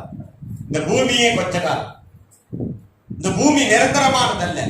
நமக்கு ஒரு குடியிருப்பு உண்டு பரலோகத்திலே. அந்த பரலோகத்திலே நமக்கு ஒரு குடியிருப்பு உண்டு. வேதத்தில் எழுதியிருக்கிறது, நம்முடைய குடியிருப்பு பூலோகம் அல்ல, பரலோகம். 3 லோகத்தை ஆண்டவர் உண்டாக்கிறார். மேல்லோகம், பூலோகம், பாதாளம். பாதாளத்துக்குரியவர்கள் அல்ல நீங்கள் தான். பூமியை குடியிருப்புக்காக தேவன் மனிதனுக்கு கொடுத்தார். அவன் குடியிருக்கிற நாட்கள் கொஞ்ச காலம், நீண்ட நாட்கள் யாரோடு இருப்பார் என்றால் ஆவியோடும் ஆத்மாவோடும் தேவனோடு இருப்பார். இந்த பூமியின் சரீரத்தோடு நீங்கள் கொஞ்ச காலம், இந்த சரீரம் கொஞ்ச காலம், இந்த தேகம் கொஞ்ச காலம், இந்த தேகத்தில் கொஞ்ச காலம் இருக்கிற நமக்கு போட்டி, பொறாமை, எரிச்சல், வன்கண், தூசணம், மதிகேடு, வேசித்தனம், விபச்சாரம், களவு, காம விகாரம், பகை, வைராக்கியம், பிடிவாதம், விரோதங்கள், குரோதங்கள், இவைகள் எல்லாம் இந்த சரீரத்திலே இருக்கிறது. இந்த சரீரத்தின் கிரியைகள் அழியும் ஒளியும், ஆனால் தேவனுடைய கிருபையும் கிருபையும் கிருபையும் கிரியையும் ஒழியாது, அழியாது. அது நித்திய வீடாகிய பரலோகத்தில் இருக்கிறது. அல்லேலூயா. யோவான் 14ஆம் அதிகாரம் 1-2 வசனம், முதல் 2 வசனங்களை சொல்கிறார். உங்கள் இருதயம் கலங்காதிருப்பதா, தேவனிடத்திலே விசுவாசமாயிருங்கள், உங்கள் என்னிடத்திலே விசுவாசமாயிருங்கள். உங்களுக்கு ஒரு ஸ்தலத்தை ஆயத்தம் பண்ண போகிறேன். ஒரு ஸ்தலத்தை ஆயத்தம் பண்ணின பின்பு நான் உங்களை என்னோடு கூட இருக்கும்படிக்கு உங்களை வந்து கூட்டிக் கொண்டு போவேன் என்று எழுதியிருக்கிறார். அந்த இடத்துக்கு போவதற்கு ஆயத்தமாயிருங்கள். அந்த இடத்துக்கு போவதற்கு என்ன வேண்டும்? உண்மை வேண்டும், பக்தி வேண்டும், வைராக்கியம் வேண்டும், உத்தமனாய் வாழ வேண்டும், பரிசுத்தனாய் வாழ வேண்டும், நீதியின் பாதையை நடக்க வேண்டும், வேத வார்த்தைகளை கேட்க வேண்டும், வேத வல்லுநருடைய ஸ்பீச்சை கேட்க வேண்டும். அவ்வளவுதான் நம்ம செய்யணும். கொஞ்சம் தான் நம்ம செய்யறோம். எல்லாம் நிறைவாய் அவர் நமக்கு செய்கிறது, நிறைவாய் செய்கிறது. எத்தனை பேருக்கு இயேசு தெரியும்? பார்த்தீங்களான்னு கேட்க, இயேசுவை பைபிள்ல படிச்சு தெரியுமா கேட்க. எத்தனை பேருக்கு இயேசு தெரியும்? கைத்து கொடுக்கலாம். இத்தனை பேர் தெரியும். சின்ன பிள்ளைகளும் தெரிஞ்சு வச்சு வெரி கைட்டு. இயேசுவை தெரியாதவர்கள் நிறைய இருக்கிறார். அவர் தெரிந்தவர்களுக்கும் நியாயம் செய்வார், தெரியாதவர்களுக்கும் கிருபை செய்வார், நியாயம் செய்வார். இயேசுவை யார் என்று கேட்டால் என்ன சொல்வீர்கள்? இயேசு ஒரு மனித தெய்வம் என்று சொல்வீர்களா? 10 அத்தோடு 1 இத்தோடு 10 11 இயேசு என்று சொல்வீர்களா? எல்லா தெய்வத்தை போல அவரும் ஒரு தெய்வம் என்று சொல்வீர்களா? என்ன சொல்வீர்கள் இயேசுவை பற்றி? இயேசுவை பற்றி எனக்கு தெரியும் என்று கை தூக்கினீர்களே. நான் ஒரு சில கேள்விகளை உங்களை போல் கேட்கிறேன், பதில் சொல்ல வேண்டியதில்லை, நானே பதில் சொல்லிவிடுகிறேன். இயேசு யார் என்று உங்களுக்கு தெரியும்? எப்படி இயேசுவை தெரியும்? யார் மூலமாய் தெரியும்? யார் உங்களுக்கு அவர் ரெக்கமெண்ட் பண்ணினார்? அவருடைய அன்பு என்ன? அவருடைய கிருபை என்ன? அவருடைய ஆழம், அகலம், நீளம், உயரம் என்ன? அவர் எதற்காக வந்தார்? எதற்காக வாழ்ந்தார்? எதற்காக உங்களோடு பேசுகிறார்? எதற்காக உங்களுக்கு இந்த வேதத்தை கொடுத்து படிக்க சொன்னார்? இது வேறு வார்த்தை அல்ல, இது வேத வார்த்தை, இது தேவனுடைய வார்த்தை. இதில் எழுதி இருக்கிறது தேவனுடைய வார்த்தைகள். இதை வாசிக்கிறவனும் கை கொள்கிறவனும் பாக்கியவான் என்று எழுது என்று எழுதியிருக்கிறார். இந்த வேதத்தை நான் கையில வைத்திருக்கிறேன், வாசிக்க தெரியாது. இன்னைக்கு பல தடவை இந்த வேதத்தை வாசித்திருக்கிறேன். 4-5 பைபிள் வைத்திருக்கிறேன். என்னுடைய பைபிள், என்னுடைய பெயர், எனக்கு எப்படி தலகாணி, எனக்கு பெட்ஷீட்டு, எனக்கு ஒரு கட்டில், எனக்கு ஒரு தட்டு எல்லாம் இருக்கிறதோ அதே போல எனக்கென்று வேதத்தை வைத்திருக்கிறேன். 5-6 வேதங்களை வைத்திருக்கிறேன். ஏன்? நேரம் கிடைக்கும் பொழுதெல்லாம் ஒன்றை எடுத்து வாசிக்கிறேன். வெளியே போகும்போது ஒன்று, வண்டியிலே போகும்போது ஒன்று, வீட்டிலே இருக்கும்போது ஒன்று, படுக்கை அறையிலே ஒன்று, எல்லா இடத்திலும் பைபிள் வைத்திருக்கேன். எதற்காக? வாசிக்க வேண்டும். என்னுடைய பெயர் அங்கே எழுதப்பட வேண்டும். என்னுடைய பெயர் இங்கே ரேஷன் கார்டில் இருக்கலாம், ஓட்டர் ஐடியில் இருக்கலாம், ஆதார் கார்டில் இருக்கலாம், பரலோகத்தில் என் பெயர் இருக்க வேண்டும் என்பதற்காக இதை வாசித்தேன். இதனுடைய சபையினுடைய உபதேசங்களை கீழ்ப்படித்தேன். சபையினுடைய உபதேசங்கள் விசுவாசிக்க வேண்டும், கீழ்ப்படிய வேண்டும், ஞான ஸ்நானம் பெற வேண்டும், அபிஷேகம் பெற வேண்டும். அவருடைய சரீரத்தை புசித்து அவருடைய ரத்தத்தை பானம் பண்ணுகிறவனுக்கு நித்திய ஜீவன் உண்டு என்று. அதற்காகத்தான் சபை. இந்த கட்டணம் ஏன் அவர்கள் கேட்டார்கள்? வாடகை ஐயா, எங்களை ஜனங்களை உட்கார வைத்து அவர்களுக்கு போதிக்க வேண்டும், அவர்களை போதனைகளை நடத்த வேண்டும், அவர்களுடைய வேதனைகள் மாற வேண்டும், அவர்களை மகிழ பண்ண வேண்டும் நிறுதிக்கிறார். அவர்கள் உத்தமர்களாய் வாழ வேண்டும், பத்திரமாய் வாழ வேண்டும், சாட்சியாய் வாழ வேண்டும், சமுதாயத்திலே சராசரி மனுஷனை போல மனுஷனை போல வாழ வேண்டும். அதற்கு எல்லாரையும் உட்கார வைப்பதற்கு எங்களுக்கு ஒரு இடம் வேண்டும். எங்கே போவோம்? அதற்கு யாரிடத்திலே போய் நாங்கள் பிச்சை கேட்க முடியும்?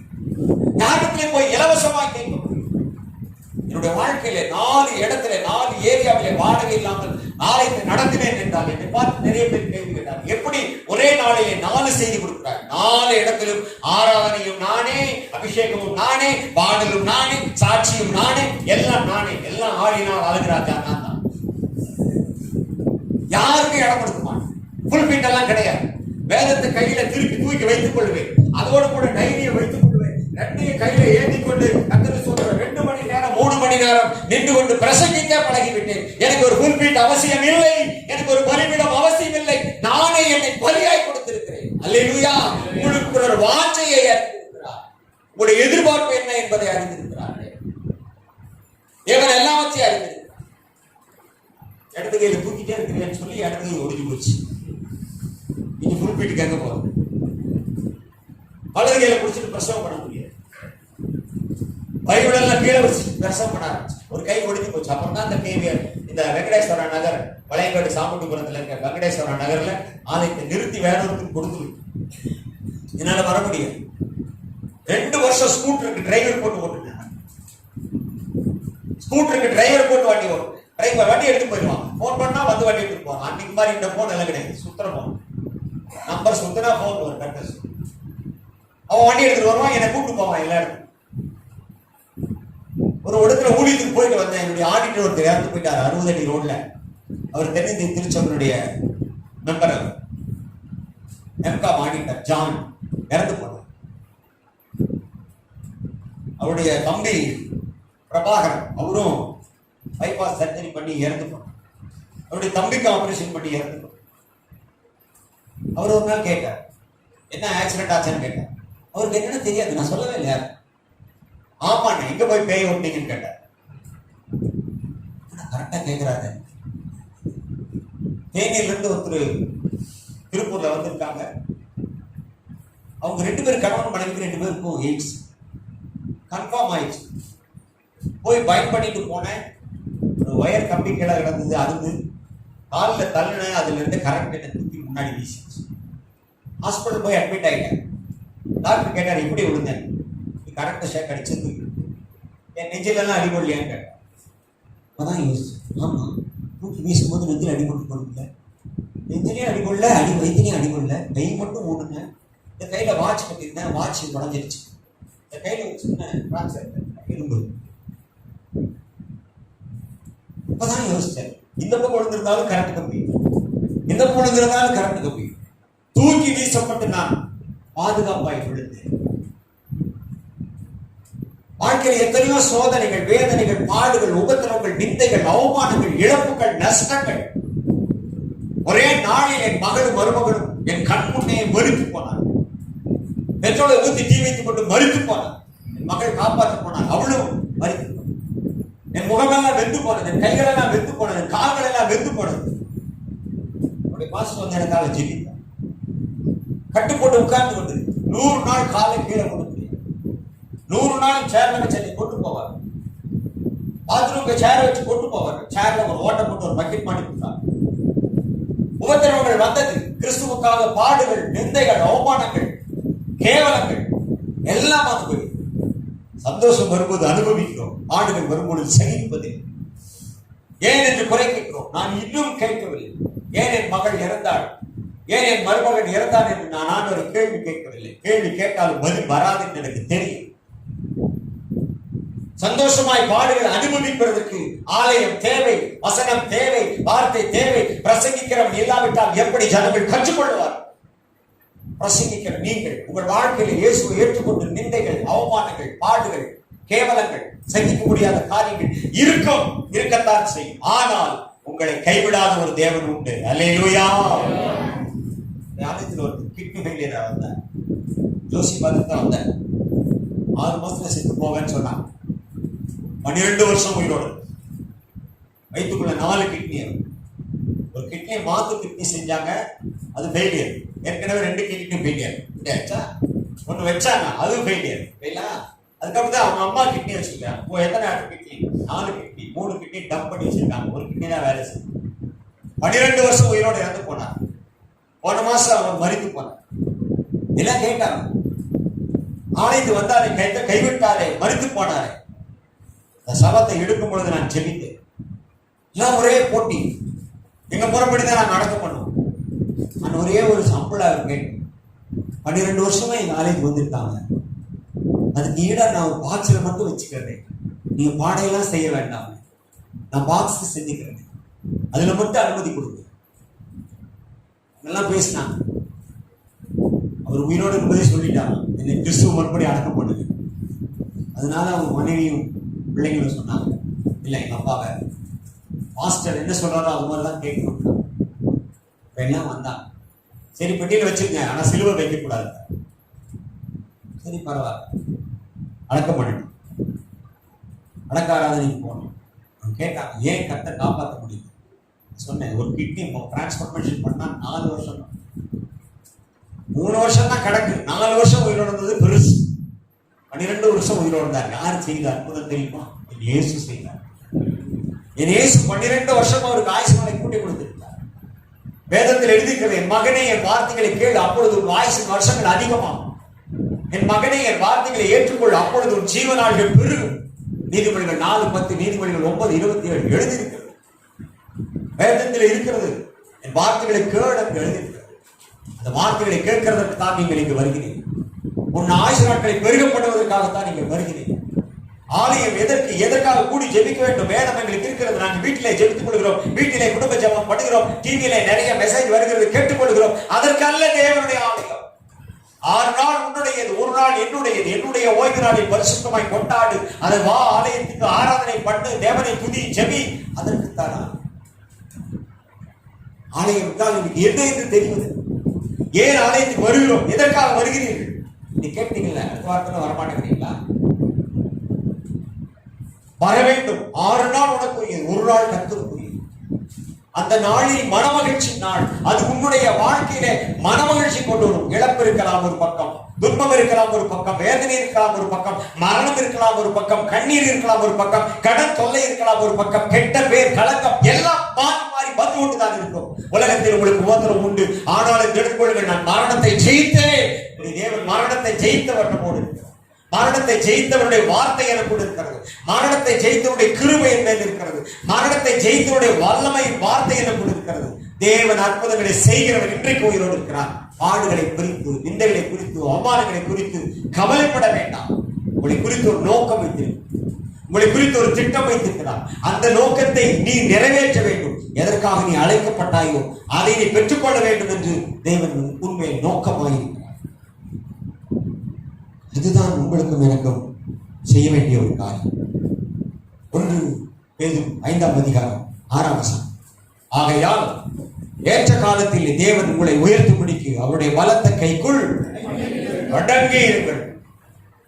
நம்மகிட்ட முடியாத ஒரு வேலைக்கு அடங்கி இருக்கிறது. இப்ப விக்டரை பார்த்து அடங்கி இருப்பான்னா ஏற்கனவே அடக்கப்பட்டு இருக்கிற, ஒடுக்கப்பட்டு இருக்கிற, இன்னும் அடங்கி இருந்தா எங்கேயா கேட்பா?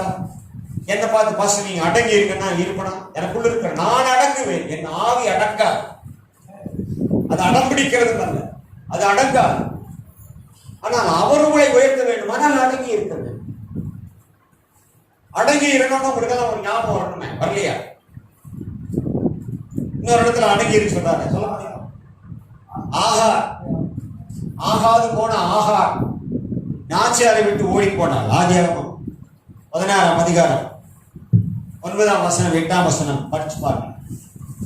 அங்கே தேவதூதன் கேட்கிறார், ஆகாரே எங்கிருந்து வருகிறான், எங்கே போகிறான்? எங்கிருந்து வர்ற, எங்க போற? இது ஒரு வார்த்தை கேட்டாங்க. அதை யார கேட்டாங்க? யோனாவை பார்த்து கேட்டான். எங்கிருந்து வருகிறார், எதற்காக போகிறார்? அவன் சொன்னான், நான் கர்த்தருக்கு பயந்து நடக்கிற தேவனுடைய மனுஷன். எங்க போகிறார்? என்னை ஆண்டவர் நினைவுக்கு போக சொன்னார். நீ எங்கே போகிறார்? தப்பிச்சு போகிறேன். ஏன்? தப்பித்து ஓடுகிறேன். இப்படிதான் நம்ம இருக்கிறோம். அடங்க மாட்டோம், தப்பித்து ஓடி. அப்படி ஒரு ஓடி. இங்கே ஒரு ஆகார் ஓடுகிறார். அடுத்த 9ஆம் வசனம் சொல்கிறார், ஆகாரே இப்போ அடங்கி, உன் வீட்டில் அடங்கி, மகனே மகளே அடங்கி. பார்த்து புருஷனுக்கு அடங்கிருமா? இவ்வளவு நாள் இருக்குது பெருசு. பார்த்து அம்மா அடங்கி இருக்குல்ல, அது எதுக்கு வருது? அடங்காம இருக்குது. அந்த மாதிரி சொல்லலாம். தேவனுக்குள் நீங்கள் அடங்கி, கிறிஸ்துவுக்குள் நீங்கள் அடங்கி. உன் பொண்டாட்டிக்கு நீ அடங்க வேண்டாம், மனைவிக்கு நீ அடங்க வேண்டாம், உன் பிள்ளைகளுக்கு நீ அடங்க வேண்டாம். தேவனுக்கு அடங்கி எல்லாம் பாருங்க. கர்த்தருக்கு அடங்கி, படிக்கிற பிள்ளைகள் அடங்கி, அப்பா அம்மா, ஒரு முதலாளி அடங்கி, ஒரு வேலைக்காரன் அடங்கி.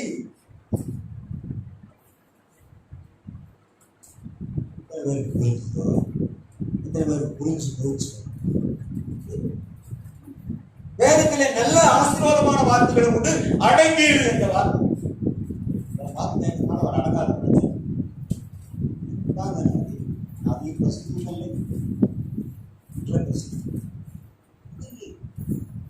எதிலெல்லாம் அடங்கணும் அதில் அடங்கி, கிறிஸ்துவோடு அன்போடு அடங்கி, பயபக்தியா அடங்கி. அடங்கியிருக்கு, பொறுமையா அடங்கியிருக்கு. தேவன் என்னை கொண்டு என்ன செய்கிறார் என்று எதிர்பார்த்து அடங்கியிருக்க வேண்டும். கொஞ்ச காலம் பாடவிருக்கிற உங்களை அவர் சீர்படுத்த வேண்டும் என்று அடங்கியிருக்கு. வாசிங்க 46ஆம் சங்கீதத்தை வாசிங்க இல்லையா? நீங்கள் அமர்ந்திருந்து நானே தேவன் என்று அறியுங்கள், பூமியிலே உயர்ந்திருப்பேன், உனக்குள்ளும் அவர் உயர்ந்து அடங்கி அவர் உயர்த்தி காட்டுவார். விக்டர் அடங்கியிருக்கார் 2 வருஷமா 3 வருஷமா எத்தனை வருஷம் அடங்கியிருக்காரு? ஞாயிற்றுக்கிழமை சர்ச்சை நடத்த முடியாம அடங்கியிருக்கார். எவ்வளவு நாள் அடங்கியிருந்தாரு தெரியாது. முன்னாடி கேட்க நான் நினைக்கிறேன். அடங்கி இருந்தார். அருமையான ஒரு மனுஷனை ஜெரோடை கட்ட காட்ட, ஜெயக்குமாரை கட்ட காண்பிச்சார். அவங்க உள்ளத்துல பேசவில்லை என்றால் தேவன் இந்த நன்மையை செய்யவே முடியாது. உள்ளத்திலே தேவன் பேசவில்லை என்றால் நீ இந்த வேதத்தை சுமக்கவே முடியாது. அவர் உன்னுடைய உள்ளத்தில் பேசுகிறது. நம்முடைய ஆண்டவர் பேசுகிறார். பேசாத கல்லோ மரமோ பேசுகிற தெய்வம். கண்ணுல பார்க்கிற ஒரு சிலை அவ்வளவுதான். அது ஒரு தெய்வம் என்று நம்புகிறோம், அவ்வளவுதான். அதை நான் குறை என்று சொல்லவில்லை, குற்றம் என்று சொல்லவில்லை. ஆனால் அதை உண்டாக்கினவர் என்னுடைய தேவனாகி கர்த்தர். அல்லேலூயா. அவர் உன்னை அறிந்திருக்கிறார், உன்னுடைய பல்ஸ் ரேட்டை அறிந்திருக்கிறார், உன் தேவைகளை அறிந்திருக்கிறார், உனக்கு என்ன செய்ய வேண்டும் என்று அறிந்திருக்கிறார். அவன் ஒரு நாள் செய்ய வேண்டியதை செய்யாமல் உன்னை கைவிடுகிற தேவன் அல்லவே அல்ல. அவன் உன்னை விட்டு விலகுவதில்லை, உன்னை கைவிடுவதில்லை. உலகத்தின் முடிவில் இந்த சகல நாட்களில் உன்னோடு என்னோடு இருந்து வாழ்ந்து காட்டுகிற தெய்வம். அவன் நம்மோடு வாழ வந்த தெய்வம், நம்மளோடு வசிக்க வந்த தெய்வம், கிருபை இரக்கம் பாராட்டுகிற தெய்வம். ஒதுங்கி போகிறவன், விலகி போகிறவன், பயந்து போகிறவன். அதற்காக நாம் அஞ்சானஞ்சனாக இருக்கலாம், ஆனால் அடங்கி இருக்கும். எதற்கும் பயப்பட மாட்டேன் என்று சொல்லலாம், அடங்கி இருக்கும். சரீரத்தை கொள்ளுகளுக்கு நீங்கள் பயப்படாதீர்கள், ஆவி ஆத்மாவை நரகத்துக்கு தள்ளுகிறவர்களை குறித்து நீங்கள் பயப்படுங்கள் என்று அதற்காக அடங்கி. சுருக்கமா சொன்னா எதுல எல்லாம் அடங்காம இருக்கிறீங்களோ அதுல எல்லாம் அடங்கிது. இவ்வளவுதான் எனக்கும் செய்திதான். பிரசங்கிக்கிற நான் 4 விரல் உங்களை நீட்டி காட்டினால் 1 விரல் என்னை நீட்டி காட்டுகிறது. எனக்கும் தான். எனக்கு வேறையா? தலைக்கு வேற சீவகாய், தலைக்கு வேற சீவகாய் நான் போட வரப்பி. அதே சேவகாய் வடிச்சு இதேதான் உங்களுக்கு சொல்லுகிறது தான். நானும் அடங்கித்தான் ஆக வேண்டும். எபேசியர் 4:12 வாசிங்க. நீ தேவனுக்கு சித்தமானவர்கள் எல்லாவற்றிலும் தேறினவர்களாய் பூரண நிச்சயம் உள்ளவர்களாயும் நிலை நிற்க வேண்டும் என்று தன் ஜபங்களில் உங்களுக்காக நான் எப்பொழுதும் போராடுகிறேன். ரோமர் 15:32 என்னோடு கூட நீங்கள் போராடுங்கள் என்று எழுது. எதுக்கு ஆலயமோ, எதுக்கு இந்த கூடுகை, எதுக்கு இந்த ஜபம்? இந்த ஜபத்துக்கு எவ்வளவு தடை பண்றாங்க தெரியாது, பண்றாங்க. தெரிந்தவர்கள் பண்ண மாட்டாங்க. தப்பு செய்யறான், அது தெரியாம செய்யும். தெரிஞ்சு செஞ்சா மீறுதல், மீறி செஞ்சா பாவம், அதுக்கு மேல செஞ்சா சகாயம் இன்றி சடுதியில டாஸ் டாஸ் டாஸ். நீங்களே சொல்லி என் வாயில சொல்ல மாட்டேன். என் வாயில சொன்னா என் வாய் ஒரு நாத்த வாய், மூல வாய். எக்ஸ்போர்ட் வரைக்கும் வந்தேன். சொன்னா அது அப்படி நடந்துருக்கு. ஒருத்தர் பார்த்து முட்டாளே தான், அவன் முட்டாளே ஆயிரம். நல்லவனா இருந்தாங்க, முட்டாள்னா முட்டாளாயிரம். ஒருத்தர் மேல கோவப்பட்டு அவனை சொன்னேன், நாசமா போவேன், உயிரோட இல்ல. சின்ன வயசு 29 வயசு இறந்து போயிட்டான். என்னை குறிச்சு அவதூறா பேசினானா, ஐயோ நாசமா போட்டுன்னு சொல்லிட்டான். அவ்வளவுதான், போயிட்டான் நாசம். அதனால என் வாயில நான் அந்த வார்த்தையெல்லாம் சொல்ல விரும்பல. போயிட்டான், அதை தான் சொல்றேன். இனிமேல் அப்படியெல்லாம் பேசுங்க. வாய்க்கு வாயிலே சாபத்தை வர வைத்தார், ஆசீர்வாதத்தை வரவு. நீ யாரை ஆசீர்வதிக்கிறாய்? ஜெரோடு ஜெபம் அந்த வசனங்கள் நான் பிளான் பண்ணிட்டுலாம் வரமாட்டேங்குது. ஏதோ வசனங்கள் மறந்துட போயிடக்கூடாது, தப்பா சொல்லிடக்கூடாதுக்காக டைரி எழுதிக்கலாம். வசனம் எல்லாம் எங்க இருக்கு? பைபிள் இருக்கு, டைரியில் இருக்கணும், பைபிள் இருக்கணும். அதை விட எங்க இருக்கணும்? மனப்பாடமா. எனக்கெல்லாம் மனப்பாடமே ஆக, அதனாலதான் எஸ்எஸ்எல்சி பெயில். அந்த பைபிளை படிக்கும் போது எல்லாரும் வசனத்தை சொல்றாங்க. இந்த சந்திர பாஸ்டர் கோல்டு மெடல் தூக்கத்துல போய் எழுப்பி இந்த வசனம் இருக்குன்னா சொல்லுவார். எனக்கு எரிச்சலா இருக்கும். படிச்சிருக்காங்க. நான் உட்கார்ந்து ஆண்டவர்கிட்ட மண்டையை அடிச்சு உடைச்சு பேசினேன். எங்க பாட்டி பைபிள் படிக்க தெரியாது. பைபிளை மண்டையில் அடிச்சே அழுவாங்க. பைபிளை மண்டையில் அடிச்சே பிஞ்சு போயிடும். படிக்க தெரியாது. அதுக்கப்புறம் ஆண்டவரே வந்து சொல்லி கொடுத்தார். அவங்க பேரன் தான் நான். அப்ப எனக்கு கத்து கொடுப்பாரு, கொடுக்க மாட்டார். ஐயோ, எனக்கு அந்த வைராக்கியம் வந்துச்சு பாருங்க, ஒரு பிடிவாதம் வந்துச்சு பாருங்க. படிக்க ஆரம்பிச்சேன், பல தடவை படிக்க ஆரம்பிச்சேன். சின்ன பிட்டு பேப்பர்ல எழுதி வச்சுக்கிறேன். பஸ்ல போகும்போது அதை எடுத்து படிச்சுட்டு இருக்கேன். பக்கத்துல பாப்பா, என்ன லவ் லெட்டர் நீயும் பாருன்னு பாப்பா. என் லவ் லெட்டர் தான் நீயும் பாரு. ஐ லவ் யூ ஜீசஸ் பாப்பா சொல்ற மாதிரி என் லவ் யாரு அப்படின்னு பாருன்னு பாரு. கட்டர் தாசனால இதெல்லாம் வேற லவ் லெட்டர். அப்புறம் நல்லா நானவேஸ் படி. இப்படியே வசனத்தை பஸ் ஸ்டாண்ட்ல நின்று பஸ்ல போகும்போது எல்லாம் வாச்சு அந்த ஆவியின் கனிகள் எனக்கு தெரியவே தெரியாது. அது மனப்பாடமா சொல்ல முடியாது. உட்கார்ந்து படிச்சேன். அன்பு, சந்தோஷம், சமாதானம், நீடிய பொறுமை, தயவு, நற்குணம், சாந்த, விசுவாசம், எச்சடக்கம், அன்பு, சந்தோஷம், சமாதானம். இப்படியே படிச்சு மனப்பாடம். அல்லேலூயா. உனக்கு மனப்பாடம் அப்படிதான் படி. அல்லேலூயா. ஆவியின் வரங்கள் படிச்சு மனப்பாடம். சீசர்கள் பெயர்கள் மனப்பாடமாக. சீசர்கள் பேர் யாராவது சொல்ல முடியுமா? 10,000 ரூபாய் தரேன். வரிசையா சொல்ல முடியுமா? வரிசையா பைபிள் இருக்கிற 10ஆம் அதிகாரத்தில் இருக்குது. உடனே பைபிள் திருத்திடுவீங்க. பார்த்து படிச்சு சொன்னீங்கன்னா 10,000 தரமா? முதலே சொல்லி நான் படிச்சு வந்து அப்புறம் பாக்குறான். இன்னும் ஆழா சொல்ல தெரியாது. எங்களை மாதிரி ஊழியக்காரங்க தெரியாது. அப்புறம் உங்களுக்கெல்லாம் எங்க தெரியும்? நீங்க இப்பதான் பைபிள் வச்சிருக்கீங்க. இன்னைக்கு எல்லார் கையிலும் பைபிள் தமிழுக்கு. அதுக்கு கத்தரை சோதரிக்க. சீனால பைபிள் நிறைய கொண்டிடுகிறான். கொரோனாவும் அனுப்புறோம், பைபிளும் அனுப்புறோம். நல்ல பைபிள். கொரோனா வேலை செய்ய வைலையோ பைபிள் வேலை செய்யும். நீங்க அதிகம் பிரிண்ட் அடிக்கிறீங்கன்னா சீனால. என் 2 தங்கச்சி 2 பேரும் சீனால தான் படிச்சு முடிச்சாங்க. டாக்டரேட் முடிச்சு MBBS முடிச்சு வந்துட்டான். நல்ல வேலை வந்துட்டான். நான் சார் நான் வந்துட்டேன், பரவாயில்ல.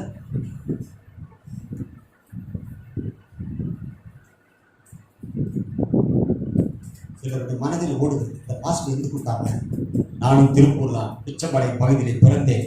நானும் அந்த ஈஸ்வர மூர்த்தி ஆஸ்பத்திரி, ரயில்வே ஸ்டேஷன் பக்கத்தில் இருக்கிற ஆஸ்பத்திரி, அரசாங்க ஆஸ்பத்திரி, தாய்சை நல விடுதி, அங்கதான் பிறந்தேன். பயப்படாது.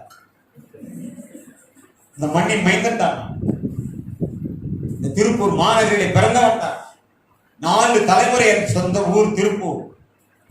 திருப்பு முனையாகிற ஊர் திருப்பூர். திரு தேவனை ஆராதிக்கிற ஊர் திருப்பூர். சொல்லிட்டே போனேன். திருக்குமரன் பிறந்த ஊர் அல்ல, என் தேவாதி தேவன் ரத்தம் சிந்தின ஊர் திருப்பூர். வாழ்ந்தாரை வாழ வைக்கும் திருப்பூர், இருப்பாரை இருக்க வைக்கும் திருப்பூர். சொல்லிட்டே போலாம். இந்த பாஸ்ட் மாதிரி அடுக்கக்கூடிய நிறைய வரும். ஆயிரக்கணக்கா போகும். வார்த்தையா வரும், கெட்ட வார்த்தையா இல்ல பார்க்கலாமே.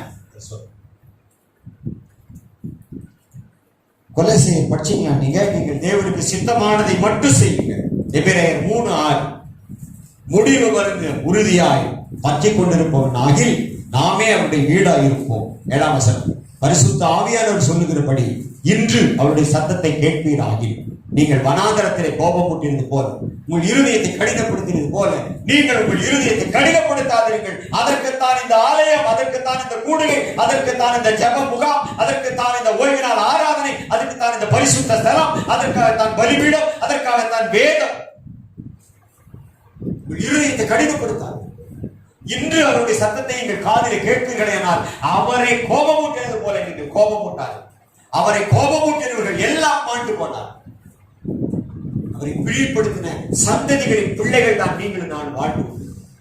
நோவாவை பார்த்து சொன்னார், நோவா, உன்னுடைய காலத்திலே வாழ்கிற எல்லாம் வேசித்தனம், விபச்சாரம், காம விகாரம், தூஷணத்திலே மடிந்து போகிறார்கள். எல்லாருடைய முடிவு எனக்கு முன்பாய் வந்திருக்கிறது.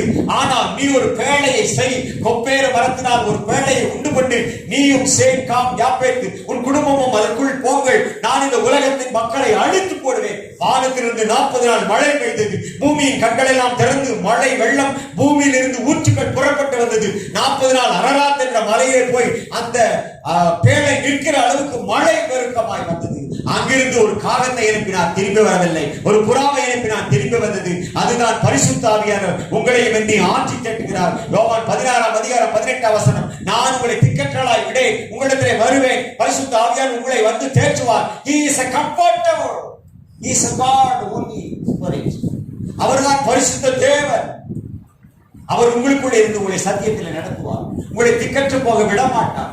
அவர் வந்து தூய ஆவியானவர் உங்களுக்குள்ளே வாசம் பண்ணுவார். உங்கள் குடும்பத்தை எப்படி நடத்த வேண்டும், உன் தொழிலை எப்படி நடத்த வேண்டும், எப்படி நீ வேலை செய்ய வேண்டும், உன் கம்பெனி எப்படி பெருக்கமாக இருக்க வேண்டும், சபை எப்படி நடத்த வேண்டும், எப்படி பாட வேண்டும், எப்படி ஆராதிக்க வேண்டும், எப்படி கீபோர்டு பாட வேண்டும், எப்படி பேட் போட வேண்டும், எல்லாவற்றையும் உனக்கு கற்றுக் கொடுக்கிறவர் பரிசுத்த ஆவியானவர். உங்க அப்பா அல்ல, எங்க அப்பா அல்ல, எங்க தாத்தா பாட்டி அல்ல, உன் தாத்தா பாட்டி அல்ல. தேவ ஆவியானவர் கற்றுக் கொடுக்கிற தேவனாய் இருக்கிறார். அவரிடத்தில் நீங்கள் கற்றுக் கொள்வதற்கு வருகிறீர்கள். இது ஒரு பள்ளிக்கூடம், இது கற்றுக் கொடுக்க வந்திருக்கிறோம். நீங்கள் தேவனுடைய பள்ளிக்கூடத்துக்கு வந்திருக்கிறீர்கள். பள்ளிக்கூடத்துக்கு வந்திருக்கிறீர்கள். எதற்கு வந்திருக்கிறீர்கள்? வேத பாடம் படிக்க வந்திருக்கிறீர்கள். வேத அறிவில் தேறினவர்களாய் வளர்வதற்கு வந்திருக்கிறீர்கள். நிலைத்து நிற்பதற்கு வந்திருக்கிறீர்கள். ஆமாவா இல்லையா? இந்த மக்கள் முறைக்கிறாங்க, இந்த மக்கள் ஏக்கமா இருக்கிறாங்க. நான் என்ன பேசுறேன் எனக்கும் தெரியல. என்ன நான் முதல்ல சொல்ல வாய் என்னதுதான், வார்த்தையெல்லாம் தேவன். அது ஒருவேளை உங்களை உணர்த்தினா உணர்வடைந்து, அடக்குனா அடங்கு, உயர்த்தினா உயருங்க, கிருபை கொடுத்தா கிருபில ஆளுங்க. நான் தேவன் செய்கிற ஒரு காரியம். 14 வாசனம் எபிரேயர் 3:14. நாம் ஆரம்பத்திலே கொண்டிருந்த நம்பிக்கை முடிவு வரைந்த உறுதியாய் பற்றி கொண்டிருப்போம் ஆகில் கிறிஸ்துவிடத்தில் பங்குள்ளவர்களாயிருப்போம். என் கூட பிறந்த 3வது தங்கச்சி, நான் ஒரு ஸ்கூல் ஆரம்பிச்சேன், சென்ட் மேரிஸ் ஸ்கூல்னு ஆரம்பிச்சேன் பாண்டிநகர். 500 ரூபாய் நான் ஸ்கூல் ஆரம்பிச்சேன். என்னுடைய தங்கச்சியும் என்னுடைய தங்கச்சி வீட்டுக்காரங்க தான் அதை பார்த்துட்டாங்க. நீங்க 400-500 பேர் அதை படிக்கிறாங்க. கொரோனா பேர்ல படிக்கல, அது முன்னாடி பாப்பா ஸ்கூல்ல படிக்கிறாங்களா, இப்பதான் கொரோனாலாம் ஸ்கூல்லே கதை விடுறாரா. முதல்லப்பா 500 ரூபாய் ஆரம்பிச்சேன். சீனியம்மா கொடிக்கம்மும் கொடியும் வாங்கி கொடுத்தாங்க. டாக்டர் சீனியம்மா அவங்க எனக்கு ஃபேமிலி ஃப்ரெண்ட். 500 ரூபாய்க்கு நான் என்ன பண்ணேன், சாக்லேட் வாங்கினேன், 2-3 பெஞ்ச் வாங்கினேன், அவ்வளவு ஒரு போர்டு வாங்கினேன். இன்னைக்கு அங்க இடத்துல சொந்த இடத்துல ஒரு ஸ்கூல் நடந்தது.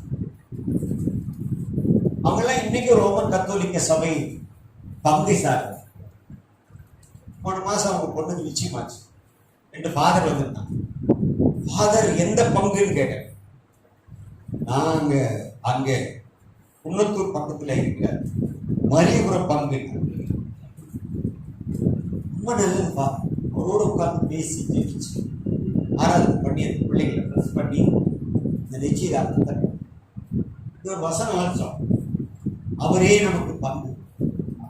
உங்களுக்கு பங்கு சபை இருக்கலாம், பங்கு தந்தை இருக்கலாம், பங்கு குடும்பங்கள் இருக்கலாம், ஆனால் கிறிஸ்துவே உங்களுக்கும் எனக்கும் பங்கு. கைதட்டி ஒரு கருத்து, அவரே நம்முடைய பங்கு. அவருடைய சரீரம் நமக்கு பங்கு, அவருடைய ரத்தம் நமக்கு பங்கு.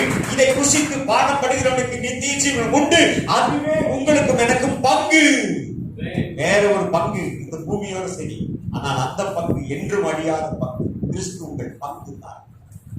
அவருடைய ரத்தம் உங்களுக்கு பங்கு, அவருடைய சரீரம் உங்களுக்கு பங்கு.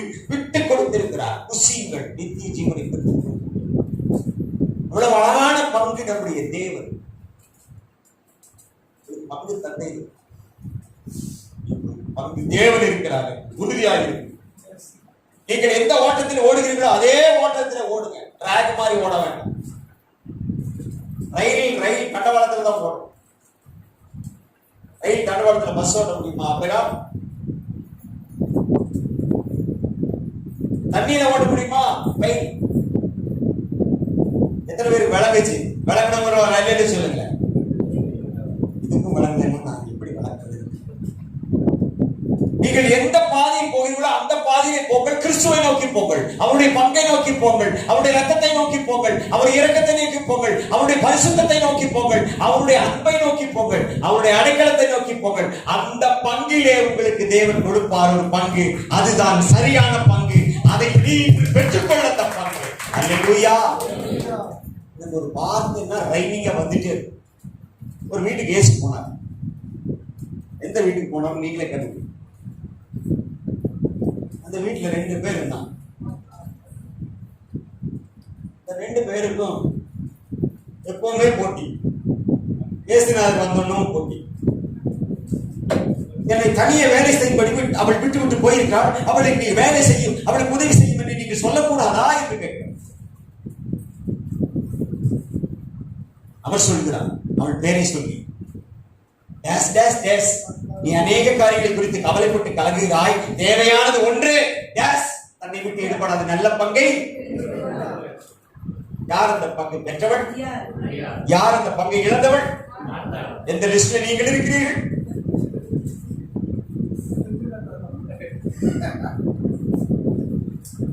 எல்லாரும் பசங்க மாதிரி பசங்க பண்ணா உங்களுக்கு போர் அடிச்சு கொஞ்சம் டைலாக மாத்தி கொடுறேன், அவ்வளவுதான். வேற ஒன்றும் கிடையாது. ஏன்னா நான் வரும்போதே சொல்லிட்டேன் தம்பி, நான் அதிக பிரசங்க கிடையாது, நல்ல பிரசங்கியும் கிடையாது, ஏதோ சுமார் தான். எனக்கு திருப்தி ஆகிற அளவு பேசும். உங்களுக்கெல்லாம் திருப்தியாக பேச முடியுமா? ஐயோ, உங்க மண்டை என்ன, உங்க மூளை என்ன, உங்க படிப்பு என்ன, உங்க பட்டம் என்ன, உங்க அறிவு என்ன, உங்க அந்தஸ்து என்ன? யா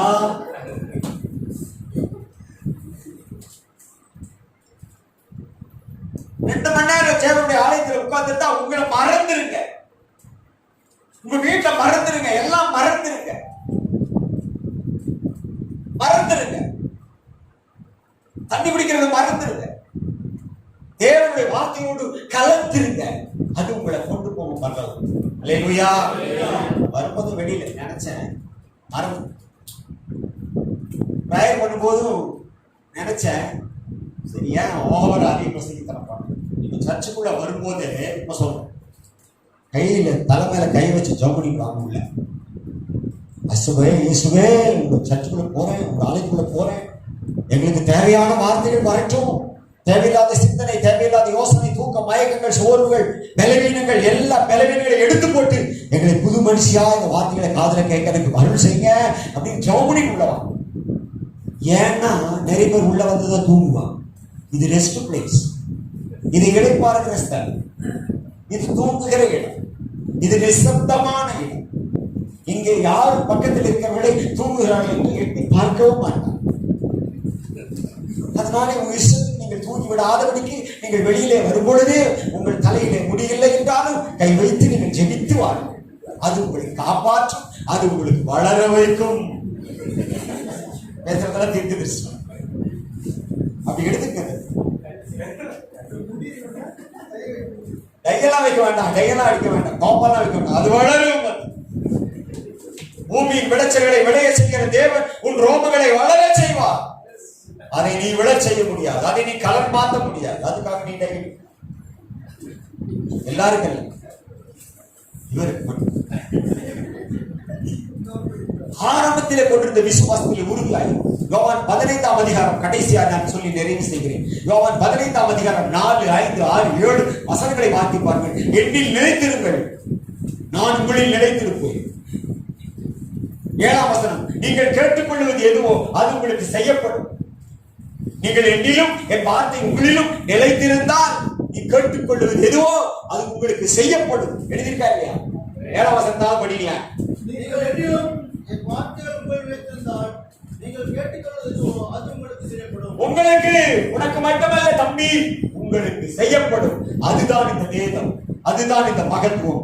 அதிலே நீங்கள் நிலைத்திருங்கள், அன்பிலே நிலைத்திருங்கள். 9ஆம் வசனம், பிதா என்னில் நிலைத்திருக்கிறது போல நானும் அவரில் நிலைத்திருக்கிறது போல தேவனுடைய அன்பிலே நான் உங்களிலே நிலைத்திருப்பேன். அந்த அன்பு இருமாப்புள்ளாது அல்ல, அது தற்பொழிவை நாடாது, தீங்கு நினையாது, அயோக்கியமானதை செய்யாது, தீங்கு நினையாது, தற்பொழிவை நாடாது. அந்த அன்பில் நிலைத்திருங்க. இந்த உலக அன்பு மாயமானது, மாய்மாலமானது. தேவ அன்பு மாயமற்றது, மாய்மாலமற்றது. நேசிக்கிற அன்பு, உதவுகிற அன்பு, அந்த அன்பை பேசுகிற ஸ்தலம் இந்த ஸ்தலம். இதுக்கு என்ன பேர் வைக்கலாம்? அவர் ஏதோ பேர் வச்சிருப்பாரு, புருஷ பேர் சொல்லி பழப்பம் தான் பண்ண. நீ எந்த பேர் சொல்லிட.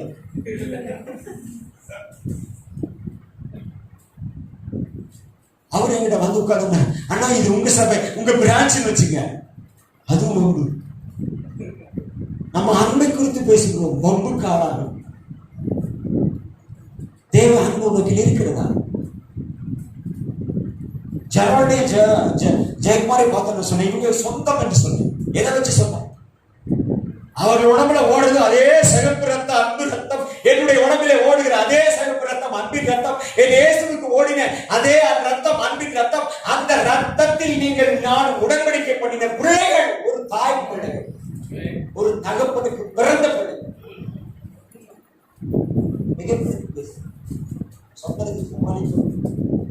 ஆபிரகாம் தான் செஞ்சார். இவள் எனக்கு சகோதரி என்று சொன்னது மெய்தான். என்னுடைய தாய்க்கு அவள் மகள் அல்ல, என் தகப்பனுக்கு அவள் மகள். ஆபிரகாமே அந்த டெக்னிக்கா பேசியிருந்தா எத்தனை பேர் விளங்குச்சு? விளக்கணும், கை தூக்கும். விளக்காதவங்களுக்கு ஒரு சல்யூட், விளங்குனவர்களுக்கு ஒரு சல்யூட்.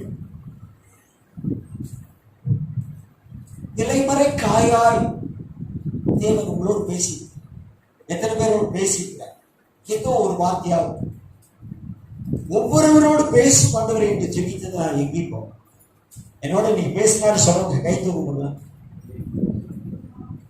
இந்த பக்கம் யாரோட பேசுறேன் இல்லையா? தேவா, நான் நடுவிலோடு கண்டிப்போடு பேசுகிறேன். ஏன் சாபமே இந்த ஆபிரகாமே உன்னோடு அவர் பேசுறது இல்லையா? ஏன் கை உயர்த்தவில்லை? எல்லாரும் கண்களை போடும் பொழுதாவது கை உயர்த்துவாயா?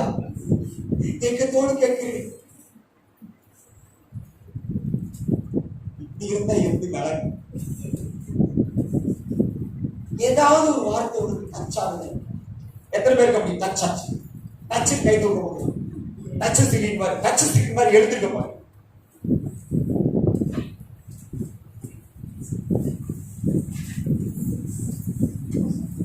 கொஞ்ச நேரம் எத்தனை பேர் என்ஜாய் பண்ணி தேவனுடைய வார்த்தை பயத்தோடு பக்தியோடு கேட்கணும்.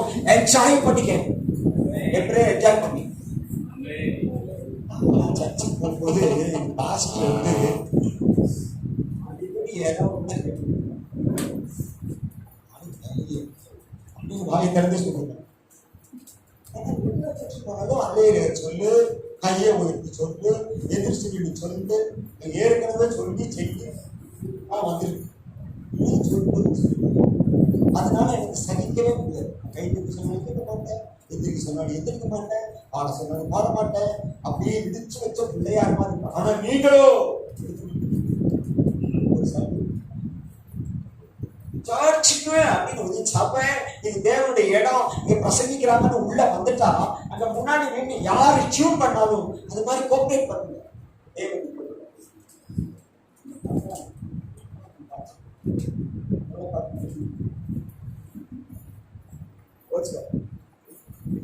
ஒரு ஜாலி கிறிஸ்துவ வாழ்க்கையில ஒரு என்டர்டைன்மெண்ட் கிடையாது. ஒரு ஜாலி இல்ல, ஒரு சிரிப்பு இல்ல, ஒரு பேச்சு இல்ல, ஒரு அழுகை இல்ல, ஒரு சந்தோஷம் இல்ல, ஒரு கைத்தட்டல் இல்ல. ஆனா கர்த்தர் சொல்றாரு, என் ஆலயத்தில் உன்னை மகிழ பண்ணுவேன். எப்படி மகிழ்ச்சி வரும்? இப்படியே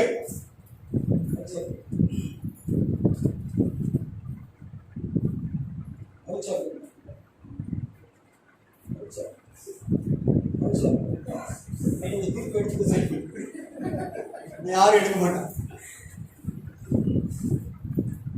என் ஆலயத்தில் அவர்களை கொண்டு வந்து நான் அவர்களை மகிழ பண்ணுவேன். என்ன அர்த்தம்? அதுல மன மகிழ்ச்சியை பண்ணுவார், உள்ள பூரிப்படைய செய்வார், வாழ்நாளெல்லாம் மகிழ்ச்சி கொண்டு வருவார்.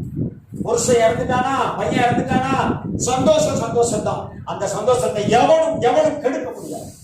ஆமாவா இல்லை? வருவார் வரட்டும், வாழ்வார் வாழட்டும், போவார் போகட்டும். அவங்களுக்கு ஒரு வீடு ஆயத்தமாச்சுன்னா அவனை ஆண்டவர் என்ன செஞ்சு போயிடு. அது மகிழ்ச்சியா துக்கம்? கிறிஸ்து எனக்கு ஜீவன், சாவு எனக்கு. கத்தாருங்கிற ஒரு இடத்துல ஒரு சிங்கு, அவர் பேர் கத்தார் சிங். அவரை அடிச்சு எருமை தோலை உரிச்சு எருமைக்குள்ள வச்சு நல்ல உள்ள வச்சு தைச்சிட்டாங்க.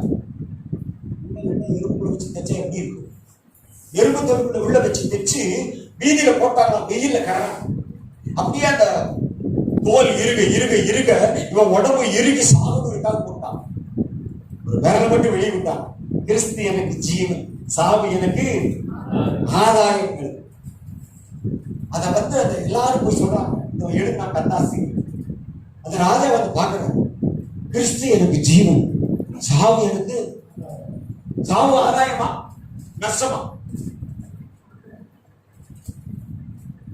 இப்படி சொன்னா அப்படிங்குவாரு, அப்படி சொன்னா இப்படிவான்னு சொல்லி ஏசுநாதர் நினைச்சுப்பான்னு சொல்லிட்டு என்ன ஞானஸ்தானம் சொல்லவே இல்லை.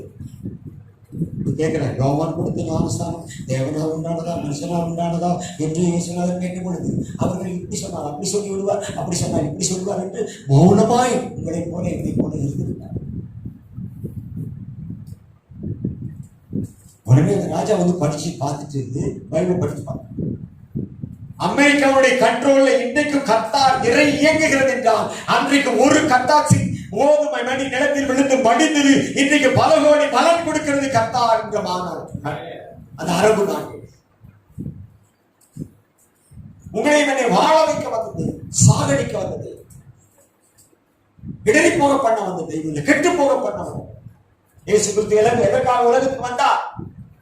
இழந்து போனதை தேட ரட்சிக்க மனுஷன்மார் வந்தார். கெட்டு போனதை சுத்தமாக்கவர், கெட்டு போன உன் சிந்தையை, உன் மனதை, உன் வாழ்க்கையை, உன் உறவை சீர்படுத்த வந்த தெய்வம். நீ இங்க வரும்பொழுது உன்னை சீர்படுத்துவார், ஸ்திரப்படுத்துவார், பலப்படுத்தி உன்னை நிலைநிறுத்துகிறார். ஒருவனும் உன்னை அசைக்க முடியாத அளவுக்கு தேவன் உன்னோடு கூட இருப்பார், உன் சபையோடு கூட இருப்பார், உன் குடும்பத்தோடு இருப்பார், உன் சந்ததியோடு இருப்பார். அவரே நல்ல பங்கு, அவரே பங்கு. உங்களுக்கு ஜெபம் செய்யும். நீங்கள் நல்ல பிதாவை துதிக்கிறோம். பல நாள் இயக்கத்தோடு இருந்த ரெவரண்ட் விக்டர் காட்சி, சென்னையே போயிடலாமா, இந்த ஊரை விட்டு போயிடலாமா, ஊழியத்தை விட முடியாது, எங்க செய்தாலும் ஊழியம் தானே, எங்காவது போய்விடலாமா என்று தனிமையிலே கதை கொண்டிருந்தாயே, அழுகையோடு இருந்தாயே, ஏக்கத்தோடு இருந்தாயே, யாரிடத்திலே போவேன் என்று தெரியாமல் இருந்தாயே, உன் பிள்ளைகளுக்கு பதில் சொல்ல முடியாமல், உன் குடும்பத்தாளுக்கு பதில் சொல்ல முடியாமல், சபை மக்களுக்கு பதில் சொல்ல முடியாமல், எங்க சர்ச்சில் நடந்தீங்கன்னு கேட்ட பதில் சொல்ல முடியாமல் இருந்த உன்னை, பாடல் அனுபவித்த உன்னை, சிறப்படுத்தப்பட்ட உன்னை, சீர்படுத்தப்பட்ட உன்னை, நன்மையினால் வாயை திருப்தியாக நீயோ மகனே தெளிவுள்ளவனாகி தேவனுடைய பாதத்திலே அமர்ந்து நானே தேவன் என்று அறியும் வரைக்கும் அமர்ந்து வாசித்த சங்கீதம் 46 நீங்கள் அமர்ந்திருந்து நானே தேவன் என்று அறியுங்கள். தேவன் நல்லவர். சொல்லுங்க, இயேசு நல்லவர், இயேசு வல்லவர், இயேசு மகிழ்ச்சியானவர், இயேசு இன்பமானவர், இயேசு போதுமானவர். இன்னும் அவருடைய அன்பு எனக்கு வேணும், இன்னும் அவருடைய பங்கு எனக்கு வேணும். கிறிஸ்துவே உன் பங்கு. ஜெரால்ட், ஜெயக்குமார், உங்களை பெற்ற தாய், உன் சந்ததியை நான் வாழ்த்துகிறேன், உங்கள் குடும்பத்தை நான் ஆசீர்வதிக்கிறேன், உன் கையிட்டு செய்கிற வேலையை ஆசீர்வதிக்கிறேன். ஏக்கத்தோடு கலக்கத்தோடு இருந்த உன்னை தேவன் உயர்த்துவாராக. எங்கு என் பங்கு என்று கேட்டாயே, இங்கேயே உன் பங்கு இருப்பதாக, இங்கேயே உன் உறவு இருப்பதாக, இங்கேயே உன் பலன் இருப்பதாக, ஊழியருக்கு வலது கையாய் நிற்பாயாக, உன் குடும்பம் அரவணைப்பிலே வாழ்வதாக. நான் இதை ஆணித்தரமாய் சொல்லுவேன்.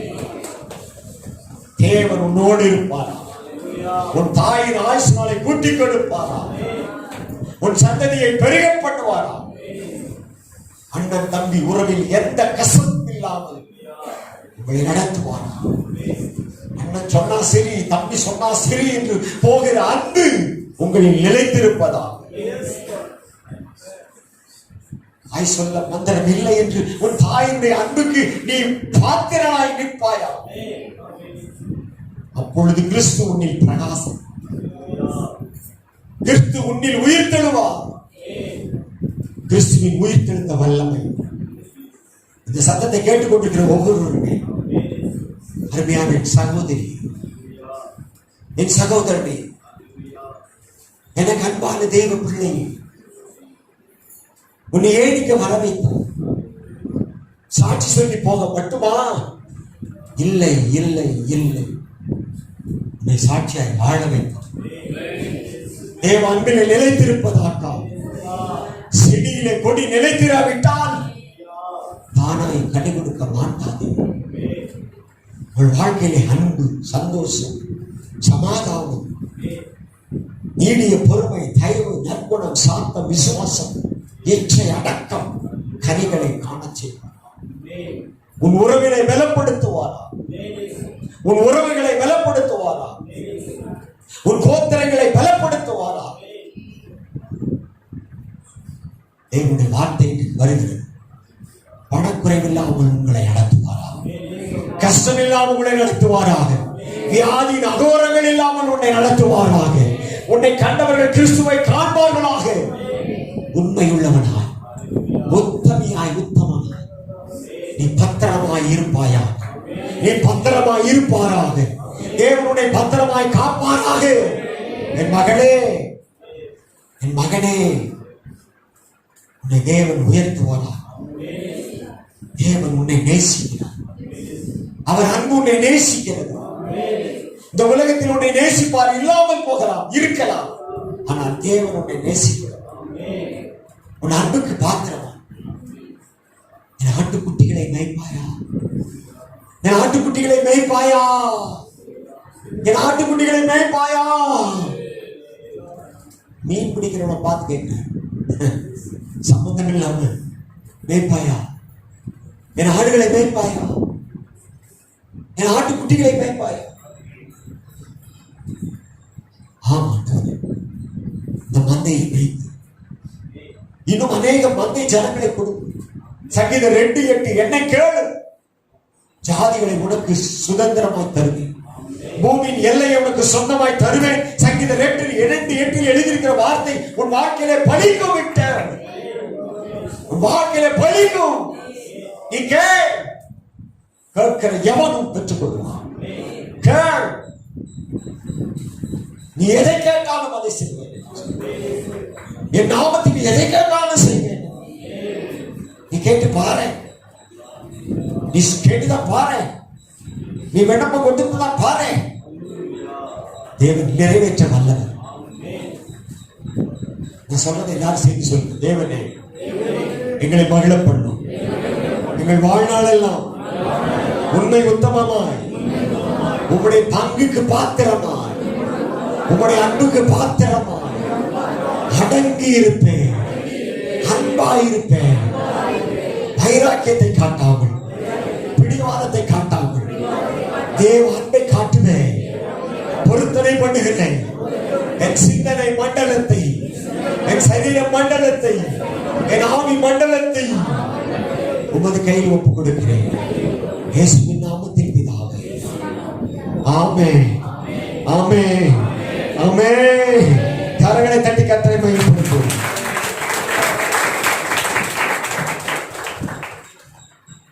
ஒரு நிமிஷம் கண்களை திறந்து பாருங்க. ஒவ்வொருவரோடும் ஏதோ ஒரு விதத்துல தனித்தனியா ஆண்டவர் பேசியிருக்கிறார். அல்லேலூயா.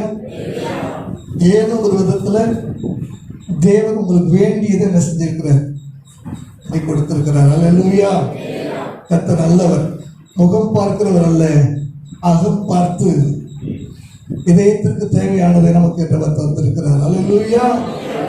நான் ஆரம்பத்தில் சொன்ன ஒரு வார்த்தை ரொம்ப, யூ ஆர் த சர்ச். சபை கூடி வருகிற இடத்துல நீங்க இருந்தா எவ்வளவு மென்மை. ஒரு கூணி 18 வருஷமா சபைக்கு வந்துட்டு கூனியாவே திரும்பி போறா. சபைக்கு வந்ததுனால ஒரு அற்புதமும் நடக்கல. ஆனா தொடர்ந்து வந்தா ஒரு நாள் நிமிர்ந்து நின்றால் திரும்ப போகும்போது நிமிர்ந்து போறா. சொல்லுமா, ஒரு நாள் வரும் நீ தொடர்ந்து சபையில நிலைத்திருப்பாயானால் அன்றைக்கு உன் தலையை அவர் நிமிரச் செய்கிறவர். அல்லேலூயா. பாருங்க, ஏதோ ஒரு சின்ன பிரச்சனையில சபை விட்டு அப்படி நம்ம போகும்போது பாத்தீங்கன்னா அந்த சர்ச்சுன்ற வார்த்தைக்கு முன்னாடி 2 CH இருக்கும். சென்ட்ரல் தான் UR, 2 பக்கமும் CH. சபையில நீ இருந்தா யூ ஆர் த சர்ச். நீ அங்க இல்லைன்னா சீச்சேன்னு போயிடுது. எப்படி போயிடுது உன் வாழ்க்கை? நல்லா சொல்லு. சேச்சி இல்லைங்க, சேச்சி இல்லையா? ஒன்று தெரிஞ்சுங்க, அற்புதமான ஆண்டவர். இன்றைக்கு சபையில கூடி வந்திருக்கிறீங்க. தேவனுடைய வார்த்தை ஒரு பனியை போல உங்கள் சிரசு மேல அது இறங்கி இருக்கிறது. இந்த வார்த்தை உங்களுடைய வாழ்க்கையாக மாறும்போது ஒரு மிகப்பெரிய ஆசீர்வாதத்தை நீங்க என்ன செய்ய போறீங்க? காண போறீங்க. எந்த பிரச்சனை வந்தாலும், எந்த சோதனை வந்தாலும் அவனுடைய வாழ்க்கையில் அவர் கடந்து வராத பாதை அல்ல. அக்கினி சோலைக்குள்ள நிதர்சனமா போயிட்டு வந்த ஒரு தேவனுடைய மனுஷன் நேசித்ததான தன்னுடைய அன்புக்குரிய மகள். அண்ணன் எங்க மீட்டிங் போனாலும் இது என் பொண்ணுக்கு பிடிக்கும், இந்த பொண்ணு என் பொண்ணு நல்லா பெண்ணை அதிக நேசிக்கக்கூடிய ஒரு தேவனுடைய தாசன் கண்ணுக்கு முன்னே பற்றி எரிகிற மகளை பார்க்க கூடுமோ ஒரு தகப்பனால்? எந்த எரியக்கூடிய காட்சி எந்த வரலாறு தாங்கக்கூடும்? தேவனுக்காக அவமானத்தின் நிந்தையும் சகித்த ஒரு தேவனுடைய தாசன் இன்றளவும் அவர் கொடுத்ததான ஊழியத்தை நிறைவேற்றக்கூடிய ஒரு நிலையில கர்த்தருடைய தாசன் இருக்கிறார். கரங்களை தட்டி அவருக்கு நன்றி சொல்லுவோம். எல்லாரும் கண்களை போடுங்க. ஆண்டவரை ஏதோ ஒரு விதத்துல நீங்கள் அறிந்து கொண்டீர்கள். அவரை உங்கள் வாழ்க்கையில் அனுபவிக்கக்கூடிய அந்த வாழ்க்கை பாதையில நீங்க கடந்து சென்று பாருங்க. சொன்னாங்க, அந்த அன்பில் நிலைத்திருங்கள், வைராக்கியத்தை விட்டுடுங்க, அடங்காத தன்மையை விட்டுடுங்க, அடங்கி இருங்க. அடங்கி இருக்கிற ஆகாருடைய சந்ததி இன்றைக்கு உலகத்துல ஆசீர்வதிக்கப்பட்ட சந்ததியா இருப்பது போல அடங்கி இருக்கிறவர்களுக்கு தேவன் தருகிற ஆசீர்வாதம். நீ எல்லாவற்றையும் அடக்கி ஆளுகிறவனாய் எல்லாவற்றையும் பாதத்துக்கு அவர் கீழ்ப்படுத்தி நீ ஆண்டு கொள் என்று சொல்லக்கூடிய அதிகாரத்தை ஆண்டவர் நமக்கு தருவாராக. கரங்களை தட்டி கர்த்தரை மகிமைப்படுத்துவோம். நேசப்பிதாவே, ஒரு ஊழியக்காரனாகிய அடியான் இன்றைக்கு கொடுக்கப்பட்ட அந்த வார்த்தைக்கு மனதாக என்னை அர்ப்பணிக்கிறேன். இதோ கர்த்தருடைய ஜனங்கள் தங்களை அர்ப்பணிப்பாளாக தகப்பனே, உடைய வார்த்தைகள் ஒவ்வொன்றும் ஒரு விதையை போல வந்து பூமியிலே விழுந்து அது முளைப்பதை போல ஆண்டவரே, உடைய பிள்ளைகளுடைய இருதயங்கள் இந்த வார்த்தை வாழ்க்கையா மாறட்டும். ஐயா, நீர் அனுப்பின வார்த்தை ஒருபோதும் வறுமையாய் திரும்பாது. பரத்திலிருந்து ஆண்டவரே, வானத்திலிருந்து வருகிற அந்த மழையானது பூமியில இருக்கிற விதையை முளைக்க பண்ணி அதை விதைய செய்து விதைக்கிறவனுக்கு புசிக்கிறவனுக்கு ஆகாரத்தை கொடுப்பது போல இன்றைக்கு விதைக்கப்பட்ட அந்த தேவனுடைய வார்த்தைகள் பிள்ளைகளுடைய வாழ்க்கையில் எந்தெந்த விதத்தில் நன்மைகள் தேவையோ, ஆசீர்வாதம் தேவையோ, ஐஸ்வர்யம் தேவையோ எல்லாவற்றையும் விளைய செய்வதாக என்று சொல்லி பிதா குமாரன் பரிசுத்த ஆவியின் நாமத்தில் பிள்ளைகளை வாழ்த்தி ஆசீர்வதிக்கிறேன். இயேசுவின் நாமத்தில் ஜெபிக்கிறோம் நல்ல பிதாவே. ஒரே குரல் எல்லாரும் சேர்ந்து சொல்லுவோமா? என் ஆத்துமாவே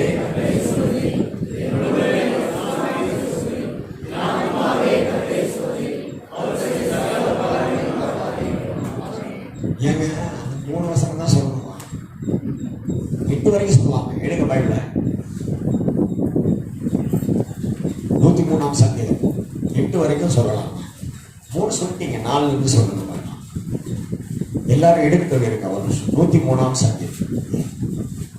ஒவ்வொரு நாள் அதை சொல்லுங்க, சர்ச்லயும் அதை சொல்லுங்க, 3 மட்டும் சொல்லாதுங்க. என்னமோ முக்கடி மாதிரி இருப்பாரு, மாப்பழா வாழை மாதிரி போயிடாங்க. 8 வரைக்கும் சொல்லுங்க, கருத்து உடம்பு சொல்லுங்க. 4 இருந்து 3 இருந்து 2 தான் சொன்னீங்க, 3 இருந்து சொல்லுங்க. அவர் உன் அக்கிரமங்களை எல்லாம் மன்னித்து உன் நோய்களை எல்லாம் குணமாக்கி உன் பிராணனை அழிவுக்கு விலக்கி மீட்டு உன்னை கிருபையினால் இறங்குகிறார் முடி சூட்டி நன்மையினால் உன் வாய் திருப்தியாக்குகிறார். கடலுக்கு சமானமாய் வாய்ந்து திரும்ப வாத வைத்து போலாகிறது. ஒடுக்கப்படுகிற யாவருக்கும் கர்த்தர் நீதியும் நியாயத்தையும் செய்கிறார். அவர் தமது பள்ளிகளை மோசைக்கும் தமது கிரிகளை சிறுவர் புத்தருக்கும் தெரியப்படினார்.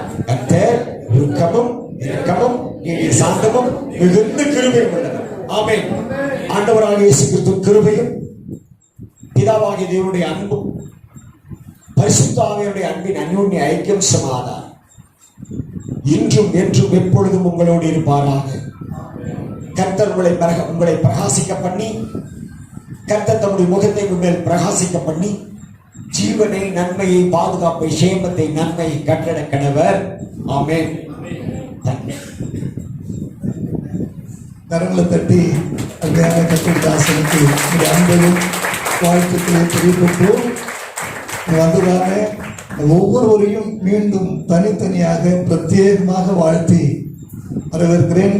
கர்த்தருடைய கரம் இப்பொழுது உங்களோடு கூட இருப்பதாக.